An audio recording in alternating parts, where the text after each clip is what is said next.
ಶ್ರೀ ಗುರುಭ್ಯೋ ನಮಃ. ಹರಿ ಓಂ. ಸ್ವಸ್ತಿ ಶ್ರೀರಸ್ತು ಮೇ ಶಸ್ತಂ ನಿಸ್ತುಲಾತ್ ಪುನಃ ವಸ್ತುನೋ ಅವಸ್ತುನೋ ನಿತ್ಯಂ ಸಮಸ್ತೌ ವ್ಯಸ್ತಯೋಗತಃ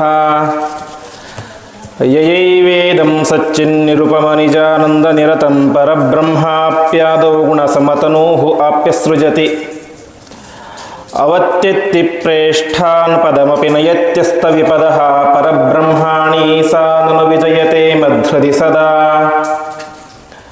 ಸ್ವಾಂತಸ್ಥಾನಂತಶಯ್ಯಾಯ ಪೂರ್ಣಜ್ಞಾನರಸಾರ್ಣಸೇ ಉತ್ತುಂಗವಾಕ್ತರಂಗಾಯ ಮಧ್ವದುಗ್ಧಾಬ್ಧಯೇ ನಮಃ. ಶ್ರೀಮತೋ ರಾಘವೇಂದ್ರಸ್ಯ ನಮಾಮಿ ಪದಪಂಕಜೇ ಕಾಮಿತಾ ಶೇಷಕಲ್ಯಾಣ ಕಲನಾ ಕಲ್ಪಪಾದಪೌ ವಿಷ್ಣುತೀರ್ಥಕಲ್ಪವೃಕ್ಷೋ ವಿಷ್ಣುತೀರ್ಥಶ್ಚ ಕಾಮಧು ಚಿಂತಾಮಣಿರ್ವಿಷ್ಣುತೀರ್ಥೋ ಯತೀಂದ್ರಃ ಸರ್ವಕಾಮದಃ ತಪಸ್ವಾಧ್ಯಾಯ ಶುಶ್ರೂಷಾ ಕೃಷ್ಣಪೂಜಾರತಂ ಮುನಿಂ ವಿಶ್ವೇಶಮಿಷ್ಟದಂ ವಂದೇ ಪರಿವ್ರಾಟ್ ಚಕ್ರವರ್ತಿನಂ. ಶ್ರೀ ಗುರುಭ್ಯೋ ನಮಃ. ಹರಿ ಓಂ.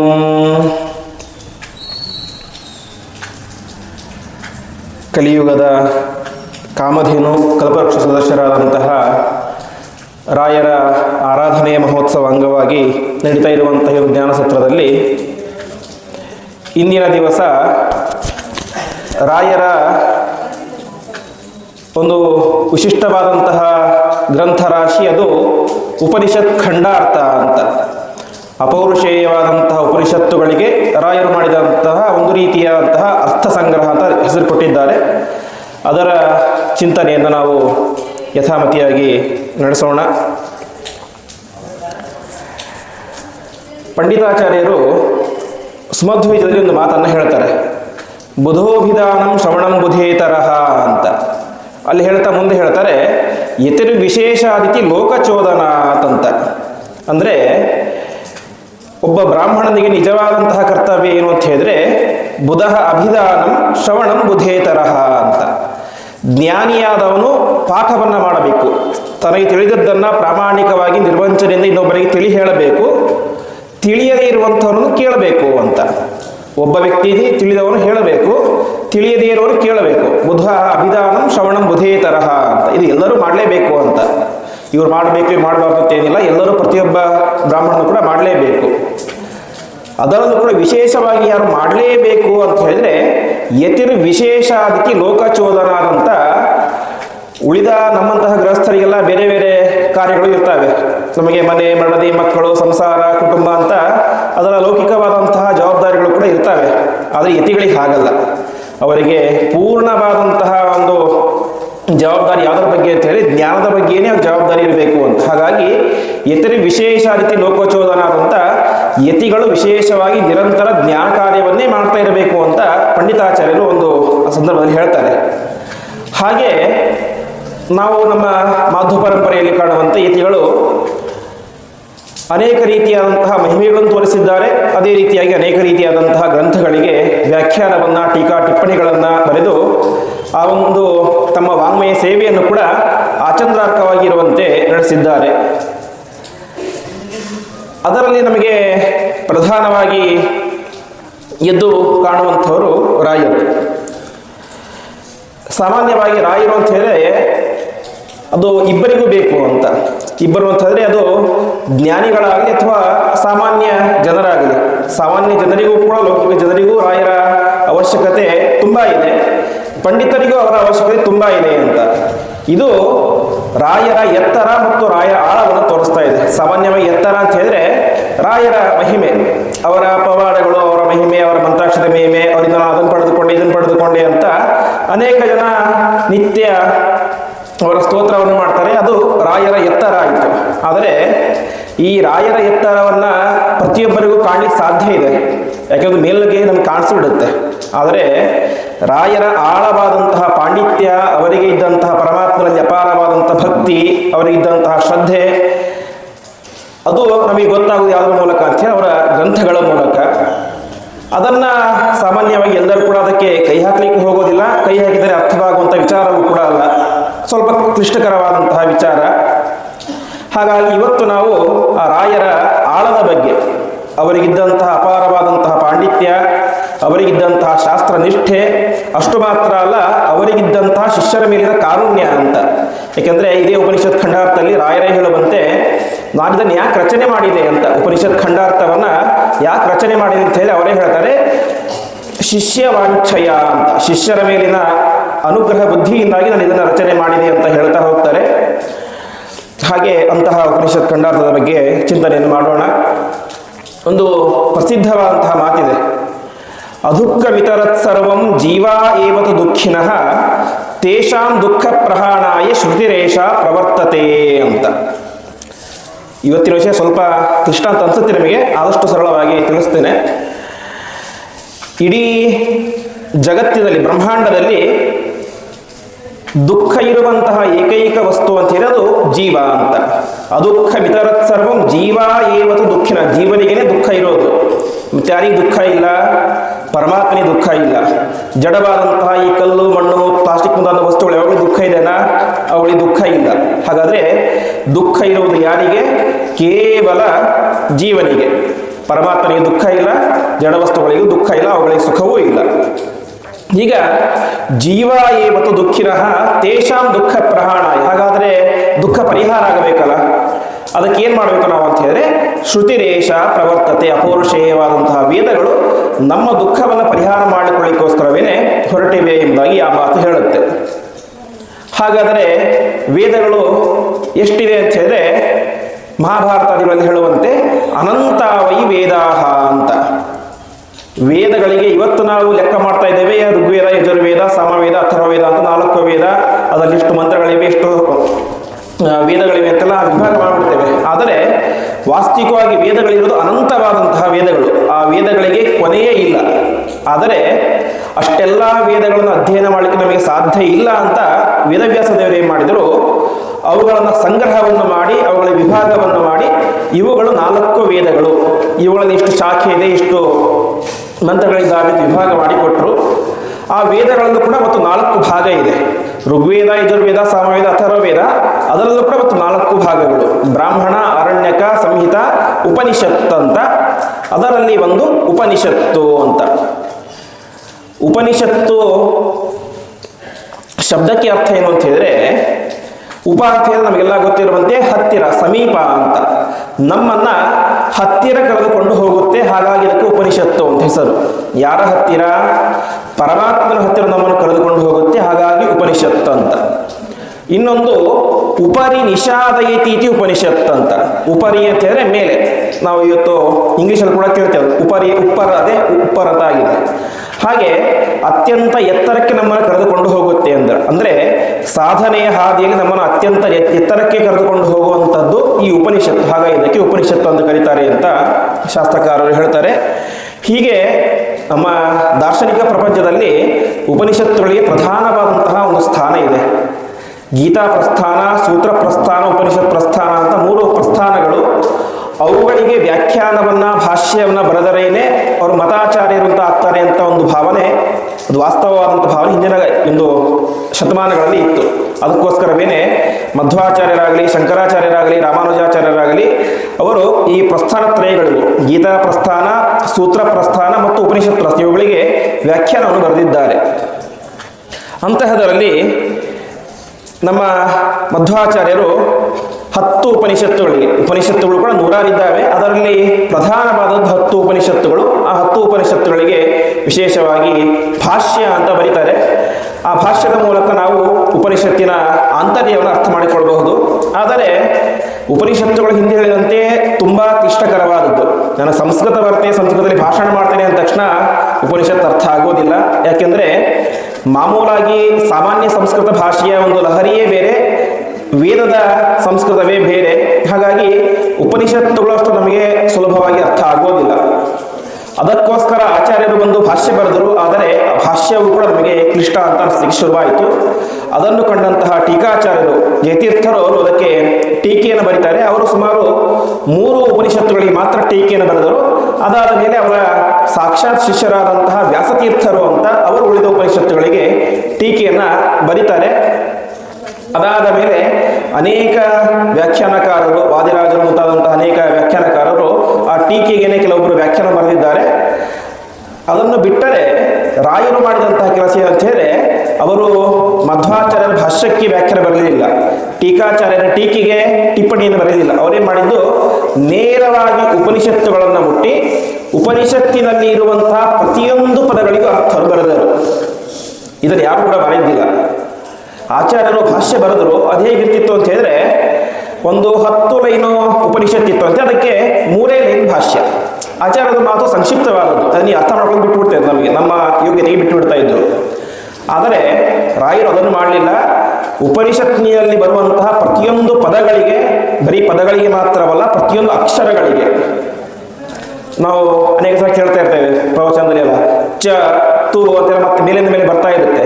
ರಾಯರು ಉಪನಿಷತ್ತಿನಲ್ಲಿ ಬರುವಂತಹ ಚಕಾರ ತುಕಾರಗಳಿಗೂ ಬಿಡದೇನೆ ಅವುಗಳಿಗೆ ಅತ್ಯಂತ ಅಪೂರ್ವವಾದಂಥ ಅರ್ಥವನ್ನು ತಿಳಿಸಿ ಇವತ್ತು ಯಾವುದೇ ಒಬ್ಬ ಜಿಜ್ಞಾಸುಗಳಾಗಲಿ ಅವರು ಉಪನಿಷತ್ತುಗಳಿಗ ಚೆನ್ನಾಗಿ ಅಧ್ಯಯನ ಮಾಡಬೇಕು ಅಂತ ಹೇಳಿದ್ರೆ ರಾಯರ ಖಂಡಾರ್ಥದ ಸಹಾಯ ಇಲ್ಲದೇನೆ ಅದನ್ನು ಪೂರ್ತಿಯಾಗಿ ತಿಳಿಯಲಿಕ್ಕೆ ಸಾಧ್ಯವೇ ಇಲ್ಲ ಅಂತ ನಮ್ಮ ಮೇಲಿನ ಕಾರುಣ್ಯದಿಂದಾಗಿ ಆ ಒಂದು ಉಪನಿಷತ್ತುಗಳಿಗೆ ಖಂಡಾರ್ಥವನ್ನು, ಅದಕ್ಕೆ ಅವರು ವಾಸ್ತವಿಕ ರಾಯರು ಇಟ್ಟಂತಹ ಹೆಸರು ಉಪನಿಷತ್ ಅರ್ಥ ಸಂಗ್ರಹ ಅಂತ. ಆದರೆ ಇದು ಪ್ರಸಿದ್ಧವಾದಂಥ ಹೆಸರು, ಅದು ಖಂಡಾರ್ಥ ಪ್ರಸಿದ್ಧ ಆಗಿದೆ. ಅಂತಹ ಒಂದು ಅರ್ಥ ಸಂಗ್ರಹವನ್ನು ರಚನೆ ಮಾಡಿಕೊಟ್ಟಿದ್ದಾರೆ. ನಾವು ವಾದೀಂದ್ರ ತೀರ್ಥರ ಗುರುಗುಣಸ್ಥವನ ಅಂತ ಕೇಳಿದ್ದೇವೆ. ವಾದೀಂದ್ರ ತೀರ್ಥರು ರಾಯರ ಮೇಲೆ ರಚನೆ ಮಾಡಿದಂಥ ಒಂದು ವಿಶಿಷ್ಟವಾದಂತಹ ಗ್ರಂಥ, ಅದು ರಾಯರ ಗುರುಗುಣಸ್ಥವನ ಅಂತ. ಅದರಲ್ಲಿ ಅವರು ಪ್ರಾರಂಭದಲ್ಲಿ ಸಂಕ್ಷಿಪ್ತವಾಗಿ ರಾಯರ ಗ್ರಂಥ ಶೈಲಿ ಏನು ಅಂತ ಹೇಳ್ತಾರೆ. ನಮಗೆಲ್ಲ ಗೊತ್ತೇ, ಚಿತ್ತೇನ ಆಯುಕ್ತಮರ್ಥಂ ಕಲೈತಿ ಸಹಸಾ ನಾವಿದತ್ತೇನ ಸದ್ಭಿಹಿ ಅಂತ. ರಾಯರ ಗ್ರಂಥ ರಚನಾ ಶೈಲಿ ಅದು ಹೇಗಿರುತ್ತೆ ಅಂತ ಹೇಳಿದ್ರೆ, ಚಿತ್ತೇನ ಆಯುಕ್ತಮರ್ಥಂ ಅಂತ. ಅಂದರೆ ಸಾಮಾನ್ಯವಾಗಿ ಒಬ್ಬ ಗ್ರಂಥಕಾರ ಗ್ರಂಥ ಬರೀಲಿಕ್ಕೆ ಶುರು ಮಾಡಿದರೆ ಮನಸ್ಸಲ್ಲಿ ಅನೇಕ ರೀತಿಯಾದ ಅರ್ಥಗಳು ಬರ್ತಾ ಇರ್ತವೆ. ಒಂದು 10 ರೀತಿಯಾದಂತಹ ಅರ್ಥ ಒಬ್ಬ ವ್ಯಕ್ತಿಗೆ ಹೊಳೆಯುತ್ತೆ. ಆವಾಗ ಅವನೇನು ಮಾಡ್ತಾನೆ, 10 ಅರ್ಥಗಳನ್ನು ಬರೆದುಕೊಳ್ಳೋದಕ್ಕೆ ಪರಸ್ಪರ ತಾಳೆ ಮಾಡಿ ನೋಡ್ತಾನೆ, ಯಾವುದು ಸರಿಯಾಗತ್ತೆ, ಯಾವುದು ಸರಿಯಲ್ಲ, ಯಾವುದು ಯುಕ್ತ, ಯಾವುದು ಅಯುಕ್ತ ಅಂತ. ಕೊನೆಗೆ ಮಾಡ್ತಾನೆ, ಅದು ವಿಚಾರ ಮಾಡಿ ಇದು ಸರಿಯಾದಂತಹ ಅರ್ಥ ಅಂತ 9 ಅರ್ಥಗಳನ್ನು ಅಳಿಸಿ ಹಾಕಿ ಒಂದು ಅರ್ಥವನ್ನು ಸರಿ ಅಂತ ಬರೀತಾನೆ. ಇದು ಸಾಮಾನ್ಯರು ಮಾಡುವಂತಹ ಕೆಲಸ. ಅದೇ ವಾದೀಂದ್ರ ತೀರ್ಥರು ಹೇಳ್ತಾರೆ, ರಾಯರು ಯಾವತ್ತೂ ಕೂಡ ಮನಸ್ಸಿನಲ್ಲಿ ಅಯುಕ್ತವಾದಂತಹ ಅರ್ಥವನ್ನು ಚಿಂತನೆಯೇ ಮಾಡಿಲ್ಲ ಅಂತೆ. ಅವರ ಮನಸ್ಸಿನಲ್ಲಿ ಬರುವಂತಹ ಪ್ರತಿಯೊಂದು ಅರ್ಥವೂ ಕೂಡ ಸರಿಯಾದಂತಹ ಅರ್ಥವೇ ಆಗಿತ್ತು ಅಂತ. ಅದಾದ ಮೇಲೆ ರಾಯರು ಯಾವತ್ತೂ ಕೂಡ ಸಜ್ಜನರೊಟ್ಟಿಗೆ ಸುಮ್ಮನೆ ಹರಟೆ ಹೊಡ್ತಾ ಇರಲಿಲ್ಲ ಅಂತೆ. ಯಾವತ್ತೂ ಕೂಡ ಭಗವತ್ ತತ್ವದ ವಿಚಾರವನ್ನು ಚಿಂತನೆ ಮಾಡ್ತಾ ಇದ್ರು. ಆಮೇಲೆ ರಾಯರು ಇಷ್ಟೆಲ್ಲ ಹೇಳಿದ್ದಾರೆ, ಇದ್ಯಾವುದೂ ಕೂಡ ಅವರ ಸ್ವಂತ ಅಭಿಪ್ರಾಯ ಅಲ್ಲ ಅಂತ ಹೇಳ್ತಾ ಇದ್ದಾರೆ. ಕೆಲವರು ಏನು ಮಾಡ್ತಾರೆ, ಉಪನಿಷತ್ತುಗಳಿಗಾಗಲಿ ಗೀತೆಗಳಾಗಲಿ ತಮ್ಮ ಅಭಿಪ್ರಾಯವನ್ನು ಬಲವಂತವಾಗಿ ಅದರ ಮೇಲೆ ಹಾಕಿಬಿಡ್ತಾರೆ. ಇದೇ ವೇದಗಳ ಅಭಿಪ್ರಾಯ ಆಮೇಲೆ ಹೇಳಲಿಕ್ಕೆ ಶುರು ಮಾಡ್ತಾರೆ. ಆದರೆ ವಾದೀಂದ್ರ ತೀರ್ಥರು ಹೇಳ್ತಾ ಇದ್ದಾರೆ, ರಾಯರ ಅಭಿಪ್ರಾಯ ಇದ್ಯಾವುದು ಕೂಡ ಅಲ್ಲ, ಇದೆಲ್ಲವೂ ಕೂಡ ವೇದವ್ಯಾಸ ದೇವರ ಅಭಿಪ್ರಾಯ, ಆಚಾರ್ಯರ ಅಭಿಪ್ರಾಯ, ಪುರಾಣಗಳ ಅಭಿಪ್ರಾಯ. ಅದನ್ನು ನಮಗೆ ರಾಯರು ಸಂಗ್ರಹ ಮಾಡಿ ಕೊಟ್ಟಿದ್ದಾರೆ ಅಂತ. ಆಮೇಲೆ ಉಕ್ತನ್ನೋ ಒತ್ತಿ ಭೂಯಃ ಅಂತ. ಸಾಮಾನ್ಯವಾಗಿ ಕೆಲವರು ಏನು ಮಾಡ್ತಾ ಇರ್ತಾರೆ, ಅದು ಪ್ರವಚನಕಾರರಾಗಲಿ ಅಥವಾ ಗ್ರಂಥಕಾರರಾಗಲಿ ಒಂದಿಷ್ಟು ಟಾರ್ಗೆಟ್ ಅಂತ ಇಟ್ಕೊಂಡಿರ್ತಾರೆ, ಇಷ್ಟರೊಳಗೆ ನಾನು ಪ್ರವಚನ ಮುಗಿಸ್ಬೇಕು ಅಂತ. ಅದಕ್ಕಿಂತ ಮುಂಚೆ ನಮ್ಗೆ ಗೊತ್ತಿಬಿಟ್ರೆ ಏನಾಗ್ಬಿಡುತ್ತೆ, ಸಮಯ ಉಳಿತು ಅಂತ ಮತ್ತೆ ಹೇಳಿದ್ದನ್ನೇ ಹೇಳಿ ಶುರು ಮಾಡ್ತಾರೆ. ಉಕ್ತನ್ನೋ ಒತ್ತಿ ಭೂಯಃ, ಹೇಳಿದ್ದನ್ನೇ ಹೇಳೋದು, ರಿಪೀಟ್ ಮಾಡೋದು. ಕೆಲವೊಮ್ಮೆ ಗ್ರಂಥಗಳದ್ದು ಕೂಡ ಅದು ಕಾಣಿಸುತ್ತೆ ನಮಗೆ, ಹೇಳಿದ ವಿಚಾರವನ್ನು ಮತ್ತೆ ಮತ್ತೆ ಹೇಳ್ತಾ ಇರ್ತಾರೆ. ಅದಕ್ಕೆ ವಾದೀಂದ್ರ ತೀರ್ಥರು ಹೇಳ್ತಾ ಇದ್ದಾರೆ, ರಾಯರ ಗ್ರಂಥ ರಚನಾ ಶೈಲಿ ಎಂತಹದ್ದು ಅಂತ ಹೇಳಿದ್ರೆ ಉಕ್ತನ್ನೋ ಒತ್ತಿ ಭೂಯಃ ಅಂತ. ಅವರ ಗ್ರಂಥದಲ್ಲಿ ಈ ಗ್ರಂಥದಲ್ಲಿ ಹೇಳಿದಂತಹ ವಿಚಾರ ಇನ್ನೊಂದು ಕಡೆ ಬರೋದೇ ಇಲ್ಲ ಅಂತೆ. ಯಾಕೆಂದರೆ ಅವ್ರು ಹೇಳೋದು ಪ್ರತಿಯೊಂದು ವಿಚಾರಗಳು ಕೂಡ ನವೀನವಾದಂತಹ ವಿಚಾರಗಳು. ಅಂತಹ ರಾಯರು ಇನ್ನೊಂದು ಪ್ರಧಾನವಾದಂಥ ಅಂಶ ಅಂತ ಹೇಳಿದ್ರೆ ನೈವ ನಿರ್ಮಾಷ್ಟಿ ಯಸ್ಮಾತ್ ಅಂತ. ನಾವು ಇವತ್ತೇನೋ ಒಂದು ಪತ್ರ ಬರಿತಾ ಇರ್ತೇವೆ. ಪತ್ರ ಬರಿಬೇಕಾದ್ರೆ ಏನಾಗುತ್ತೆ, ಯಾವುದೋ ಒಂದು ವಿಚಾರ ಬರಿಬೇಕಾದ್ರೆ ಕೆಲವೊಂದು ತಪ್ಪಾದರೆ ಅಳಿಸಿಬಿಡ್ತೇವೆ, ಅದನ್ನು ಅಳಿಸಿ ಮತ್ತೆ ಸರಿಯಾಗಿ ಬರಿತೇವೆ. ಒಂದು ಸಣ್ಣ ಯಾವುದೋ ಒಂದು ಪೇಪರಲ್ಲಿ ಬರೀಬೇಕಾದ್ರೆ ಇಷ್ಟೆಲ್ಲ ತಪ್ಪುಗಳಾಗತ್ತೆ ಅಂತ ಹೇಳಿದ್ರೆ ದೊಡ್ಡ ದೊಡ್ಡ ಗ್ರಂಥಗಳನ್ನು ಬರೀಬೇಕಾದ್ರೆ ಸಹಜವಾಗಿ ತಪ್ಪುಗಳು ಆಗೇ ಆಗುತ್ತೆ. ಆದರೆ ರಾಯರ ವಿಚಾರದಲ್ಲಿ ಹೀಗಲ್ಲ ಅಂತೆ. ನೈವ ನಿರ್ಮಾಷ್ಟಿ ಯಸ್ಮಾತ್, ರಾಯರು ಬರೆದಂತಹ ಒಂದೇ ಒಂದು ವಿಚಾರಗಳನ್ನು ಕೂಡ ಯಾವತ್ತೂ ಅಳಿಸಿದ್ದಿಲ್ಲ ಅಂತೆ. ಅಂದರೆ ಅವರು ಬರೆದಿದ್ದೆಲ್ಲವೂ ಕೂಡ ಸರಿಯಾಗಿಯೇ ಇರ್ತಾ ಇತ್ತು. ಅಂತಹ ರಾಯರನ್ನು ನಾನು ಸ್ತೋತ್ರ ಮಾಡ್ತಾ ಇದ್ದೇನೆ. ಸ್ತೋತ್ರವನ್ನು ಮಾಡಿ ಕೊನೆಗೆ ಈ ಒಂದು ಉಪನಿಷತ್ ಖಂಡಾರ್ಥದ ಬಗ್ಗೆ ಒಂದು ಮಾತನ್ನು ಹೇಳ್ತಾರೆ. ರಾಯರು ಋಗರ್ಥ ಮಂಜರಿ ಅಂತ ಇದಕ್ಕೆ ಮಧ್ವಾಚಾರ್ಯರು ಋಗ್ಭಾಷಕ್ಕೆ ಒಂದು ವ್ಯಾಖ್ಯಾನ ಬರೆದಿದ್ದಾರೆ. ಅದರಲ್ಲಿ ಅನೇಕ ಸೂಕ್ತಗಳಿಗೆ ವ್ಯಾಖ್ಯಾನವನ್ನು ವಿಸ್ತಾರವಾಗಿ ಮಾಡಿದ್ದಾರೆ. ಅದೇ ರೀತಿಯಾಗಿ ಇಲ್ಲೂ ಕೂಡ ಉಪನಿಷತ್ತುಗಳಿಗೆ ವ್ಯಾಖ್ಯಾನ ಬರೆದಿದ್ದಾರೆ. ಇದನ್ನು ಕಂಡು ವಾದೀಂದ್ರ ತೀರ್ಥರು ಹೇಳ್ತಾರಂತೆ, ಯಾದೃಗ್ವೇದಾಂತ ಖಂಡ ಪ್ರವಚನ ಕೃತಿನಿ ಪ್ರೇಮಬೋಧನ ದತ್ತಾದೃಕ್ ಅಂತ ವಿದ್ವಾಂಸರಿಗೆ 2 ಗ್ರಂಥಗಳು ಸಿಕ್ಕು. ರಾಯರ ವೇದದ ವ್ಯಾಖ್ಯಾನದ ಕೃತಿಯೂ ಸಿಕ್ತು, ಉಪನಿಷತ್ ಖಂಡಾರ್ಥ ಕೂಡ ಸಿಕ್ತು ಅಂತೆ. ಇದರಲ್ಲಿ ಯಾವುದು ತುಂಬ ಖುಷಿ ಕೊಡ್ತು ಅವರಿಗೆ ಅಂತ. ಅದಕ್ಕೆ ವಾದೀಂದ್ರ ತೀರ್ಥರು ಹೇಳ್ತಾರೆ, ರಾಯರ ಉಪನಿಷತ್ ಖಂಡಾರ್ಥ ಕೃತಿಯಿಂದಲೇ ಎಲ್ಲ ಜ್ಞಾನಿಗಳಿಗೂ ಕೂಡ ಭಾರಿ ಸಂತೋಷ ಆಯಿತು ಅಂತ ಅದು ಕೊಂಡಾಡ್ತಾರೆ. ಹೀಗೆ ವಿದ್ವಾಂಸರಿಗೆ ಅತ್ಯಂತ ಪ್ರಿಯಕರವಾದಂತಹ ಗ್ರಂಥ ಅದು ಈ ಒಂದು ಉಪನಿಷತ್ ಖಂಡಾರ್ಥ. ಸಾಮಾನ್ಯವಾಗಿ ಹಿಂದೆ ಹೇಳಿದಂತೆ ಉಪನಿಷತ್ತು ಅಂತ ಹೇಳಿದ್ರೆ ಅತ್ಯಂತ ಕ್ಲಿಷ್ಟಕರವಾದದ್ದು. ಅದರಲ್ಲಿ ಅನೇಕ ರೀತಿಯಾದಂತಹ ರಹಸ್ಯವಾದಂತಹ ಪ್ರಮೇಯಗಳನ್ನು ಮತ್ತು ಉಪಾಸನೆಗಳನ್ನು, ಉಪನಿಷತ್ತು ಹೆಚ್ಚು ಪ್ರಾಮುಖ್ಯತೆ ಕೊಡೋದು ಉಪಾಸನೆಗೆ, ಅಂತಹ ವಿಚಾರಗಳನ್ನು ಹೇಳಿರ್ತಾರೆ. ಅದರಲ್ಲಿ ಇವತ್ತು ನಾನು ತೆಗೆದುಕೊಂಡಿರುವಂತಹ ಉಪನಿಷತ್ತು ಛಾಂದೋಗ್ಯ ಉಪನಿಷತ್ತು ಅಂತ, ಸಾಮವೇದಕ್ಕೆ ಸಂಬಂಧಪಟ್ಟಂತಹ ಒಂದು ಉಪನಿಷತ್ತು. ಸಾಮಾನ್ಯವಾಗಿ ಯಾವುದೇ ಒಂದು ಉಪನಿಷತ್ತಾಗಲಿ ಮಂತ್ರ ಆಗಲಿ ಅದಕ್ಕೆ ಋಷಿ ಛಂದಸ್ಸು ದೇವತೆ ಅಂತ ಇರುತ್ತೆ. ಅಂದರೆ ಕಾಟಕೋಪನಿಷತ್ತಿನ ವ್ಯಾಖ್ಯಾನದಲ್ಲಿ ಹೇಳುವಂತೆ ಯೋವಾ ಹವೈ ಅವಿದಿತ ಋಷಿ ಛಂದೋ ದೇವತಾದಿಭಿ ಯಜತಿ ಯಾಜಯತಿ ಅಧ್ಯಯತಿ ಅಧ್ಯಾಪಯತಿ ಗರ್ತೇವ ಪದ್ಯತೆ ಸ್ಥಾಣುಮ ಪದ್ಯತೆ ಅಂತ ಯಾವುದೇ ಮಂತ್ರ ಆಗಲಿ ಅದರ ಋಷಿ ಛಂದಸ್ಸು ದೇವತೆ ಅಂತ ತಿಳಿದುಕೊಂಡು ಅದನ್ನು ಪ್ರಯೋಗ ಮಾಡಬೇಕು ಅಂತ. ಇವತ್ತು ನಾವು ಸಂಧ್ಯಾ ವಂದನೆ ಮಾಡ್ತಾ ಇರ್ತೀವಿ, ಅದರಲ್ಲಿ ಅನೇಕ ರೀತಿಯಾದ ಮಂತ್ರಗಳು ಬರ್ತವೆ. ಆಪೋ ಇಷ್ಟ ಮಯೋಭವ ಅಂತ ಮಂತ್ರಗಳು ಬರ್ತವೆ. ಅದಕ್ಕೆ ಪ್ರತಿಯೊಂದು ಕೂಡ ಏನಿರುತ್ತೆ, ಋಷಿ ಛಂದಸ್ಸು ದೇವತೆ ಅಂತ ಇರುತ್ತೆ. ಅದನ್ನು ತಿಳಿಯದೇ ನಾವು ಹಾಗೆ ಅದನ್ನು ಮಂತ್ರಗಳ ಪ್ರಯೋಗ ಮಾಡಿದರೆ ಏನಾಗುತ್ತೆ, ಅದರ ಪೂರ್ಣವಾದಂಥ ಫಲ ನಮಗೆ ಸಿಗಲಿಕ್ಕೆ ಸಾಧ್ಯವೇ ಇಲ್ಲ ಅಂತ ಹೇಳ್ತಾರೆ. ಹಾಗಾಗಿ ಯಾವುದೇ ಮಂತ್ರಗಳಾಗಲಿ ಅದರ ಋಷಿ ಛಂದಸ್ಸು ಮತ್ತು ದೇವತೆಯನ್ನು ಸ್ಮರಣೆ ಮಾಡಿಕೊಂಡೇ ನಾವು ಉಪನಿಷತ್ತನ್ನು ಪ್ರಾರಂಭ ಮಾಡಬೇಕು ಅಂತ ಹೇಳ್ತಾರೆ. ಹಾಗೆ ಈ ಒಂದು ಉಪನಿಷತ್ತಿಗೆ ಛಾಂದೋಗ್ಯ ಉಪನಿಷತ್ತಿಗೆ ಋಷಿ ಯಾರು ಅಂತ ಹೇಳಿ ಸಾಕ್ಷಾತ್ ಹಯಗ್ರೀವ ರೂಪಿಯಾದಂತಹ ಪರಮಾತ್ಮ, ಹಯಗ್ರೀವ ರೂಪಿಯಾದಂತಹ ಪರಮಾತ್ಮನೇ ಈ ಒಂದು ಉಪನಿಷತ್ತಿಗೆ ಋಷಿ. ಅದಾದಮೇಲೆ ದೇವತೆಯು ಕೂಡ ಪರಮಾತ್ಮನೇ ಆಗಿದೆ, ಶೇಷಶಾಹಿಯಾದಂತಹ ಪರಮಾತ್ಮನಾಗಿದ್ದಾನೆ. ಆಮೇಲೆ ಛಂದಸ್ಸು, ಇದಕ್ಕೆ ಛಂದಸ್ಸಿಲ್ಲ, ಯಾಕೆಂದರೆ ಸಂಪೂರ್ಣವಾಗಿ ಉಪನಿಷತ್ತು ಏನಾಗಿದೆ ಗದ್ಯ ರೂಪದಲ್ಲಿ ಇದೆ. ಹಾಗಾಗಿ ಇದಕ್ಕೆ ಛಂದಸ್ಸಿಲ್ಲ ಅಂತ ಹೇಳಿ ಉಪನಿಷತ್ತಿನ ಪ್ರಾರಂಭ ಆಗುತ್ತೆ. ಸಮಗ್ರವಾದಂಥ ಉಪನಿಷತ್ತು ಹೇಳಲಿಕ್ಕೆ ಹೊರಟಿರುವಂಥ ಪ್ರಧಾನವಾದ ವಿಚಾರ ಅಂತ ಹೇಳಿದ್ರೆ ಉದ್ಗೀತ ಉಪಾಸನೆ ಅಂತ. ಉದ್ಗೀತ ಉಪಾಸನೆ ಅಂತ ಹೇಳಿದ್ರೆ ಸಾಮವೇದದ ಒಂದು ಭಾಗದ ಉಪಾಸನೆಯನ್ನು ಈ ಉಪನಿಷತ್ತು ಹೇಳಲಿಕ್ಕೆ ಹೊರಟಿದೆ. ಅದರಲ್ಲಿ ಮಧ್ಯದಲ್ಲಿ ಅನೇಕ ರೀತಿಯಾದಂತಹ ಆಖ್ಯಾನಗಳು ಬರ್ತಾ ಹೋಗ್ತವೆ. ಅದರ ಚಿಂತನೆಯಿಂದ ನಾವು ಇವತ್ತು ಮಾಡೋಣ. ಮೊದಲನೇ ಅಧ್ಯಾಯದ 10ನೇ ಖಂಡದಲ್ಲಿ ಒಂದು ಚಿಂತನೆ ಬರುತ್ತೆ. ಉಶಸ್ತಿ ಎನ್ನುವಂತಹ ಒಬ್ಬ ವ್ಯಕ್ತಿಯ ಒಂದು ಚಿಂತನೆ. ಒಂದು ರಾಜ್ಯ ಇತ್ತು, ಕುರು ರಾಜ್ಯ ಅಂತ. ಅದರಲ್ಲಿ ಒಂದು ಪುಟ್ಟದಾದಂತಹ ಹಳ್ಳಿ ಇತ್ತು. ಆ ಒಂದು ಪುಟ್ಟದಾದಂತಹ ಹಳ್ಳಿಯಲ್ಲಿ ಒಬ್ಬ ವ್ಯಕ್ತಿ ಇದ್ದ. ಅವನಿಗೆ ಉಶಸ್ತಿ ಅಂತ ಹೆಸರು. ಉಶಸ್ತಿ ಅಂತ ಹೆಸರಿನ ಒಬ್ಬ ಬ್ರಾಹ್ಮಣ ಇದ್ದ. ಅವನಿಗೆ ಇನ್ನೊಂದು ಹೆಸರಿತ್ತು, ಚಾಕ್ರಾಯಣ ಅಂತ.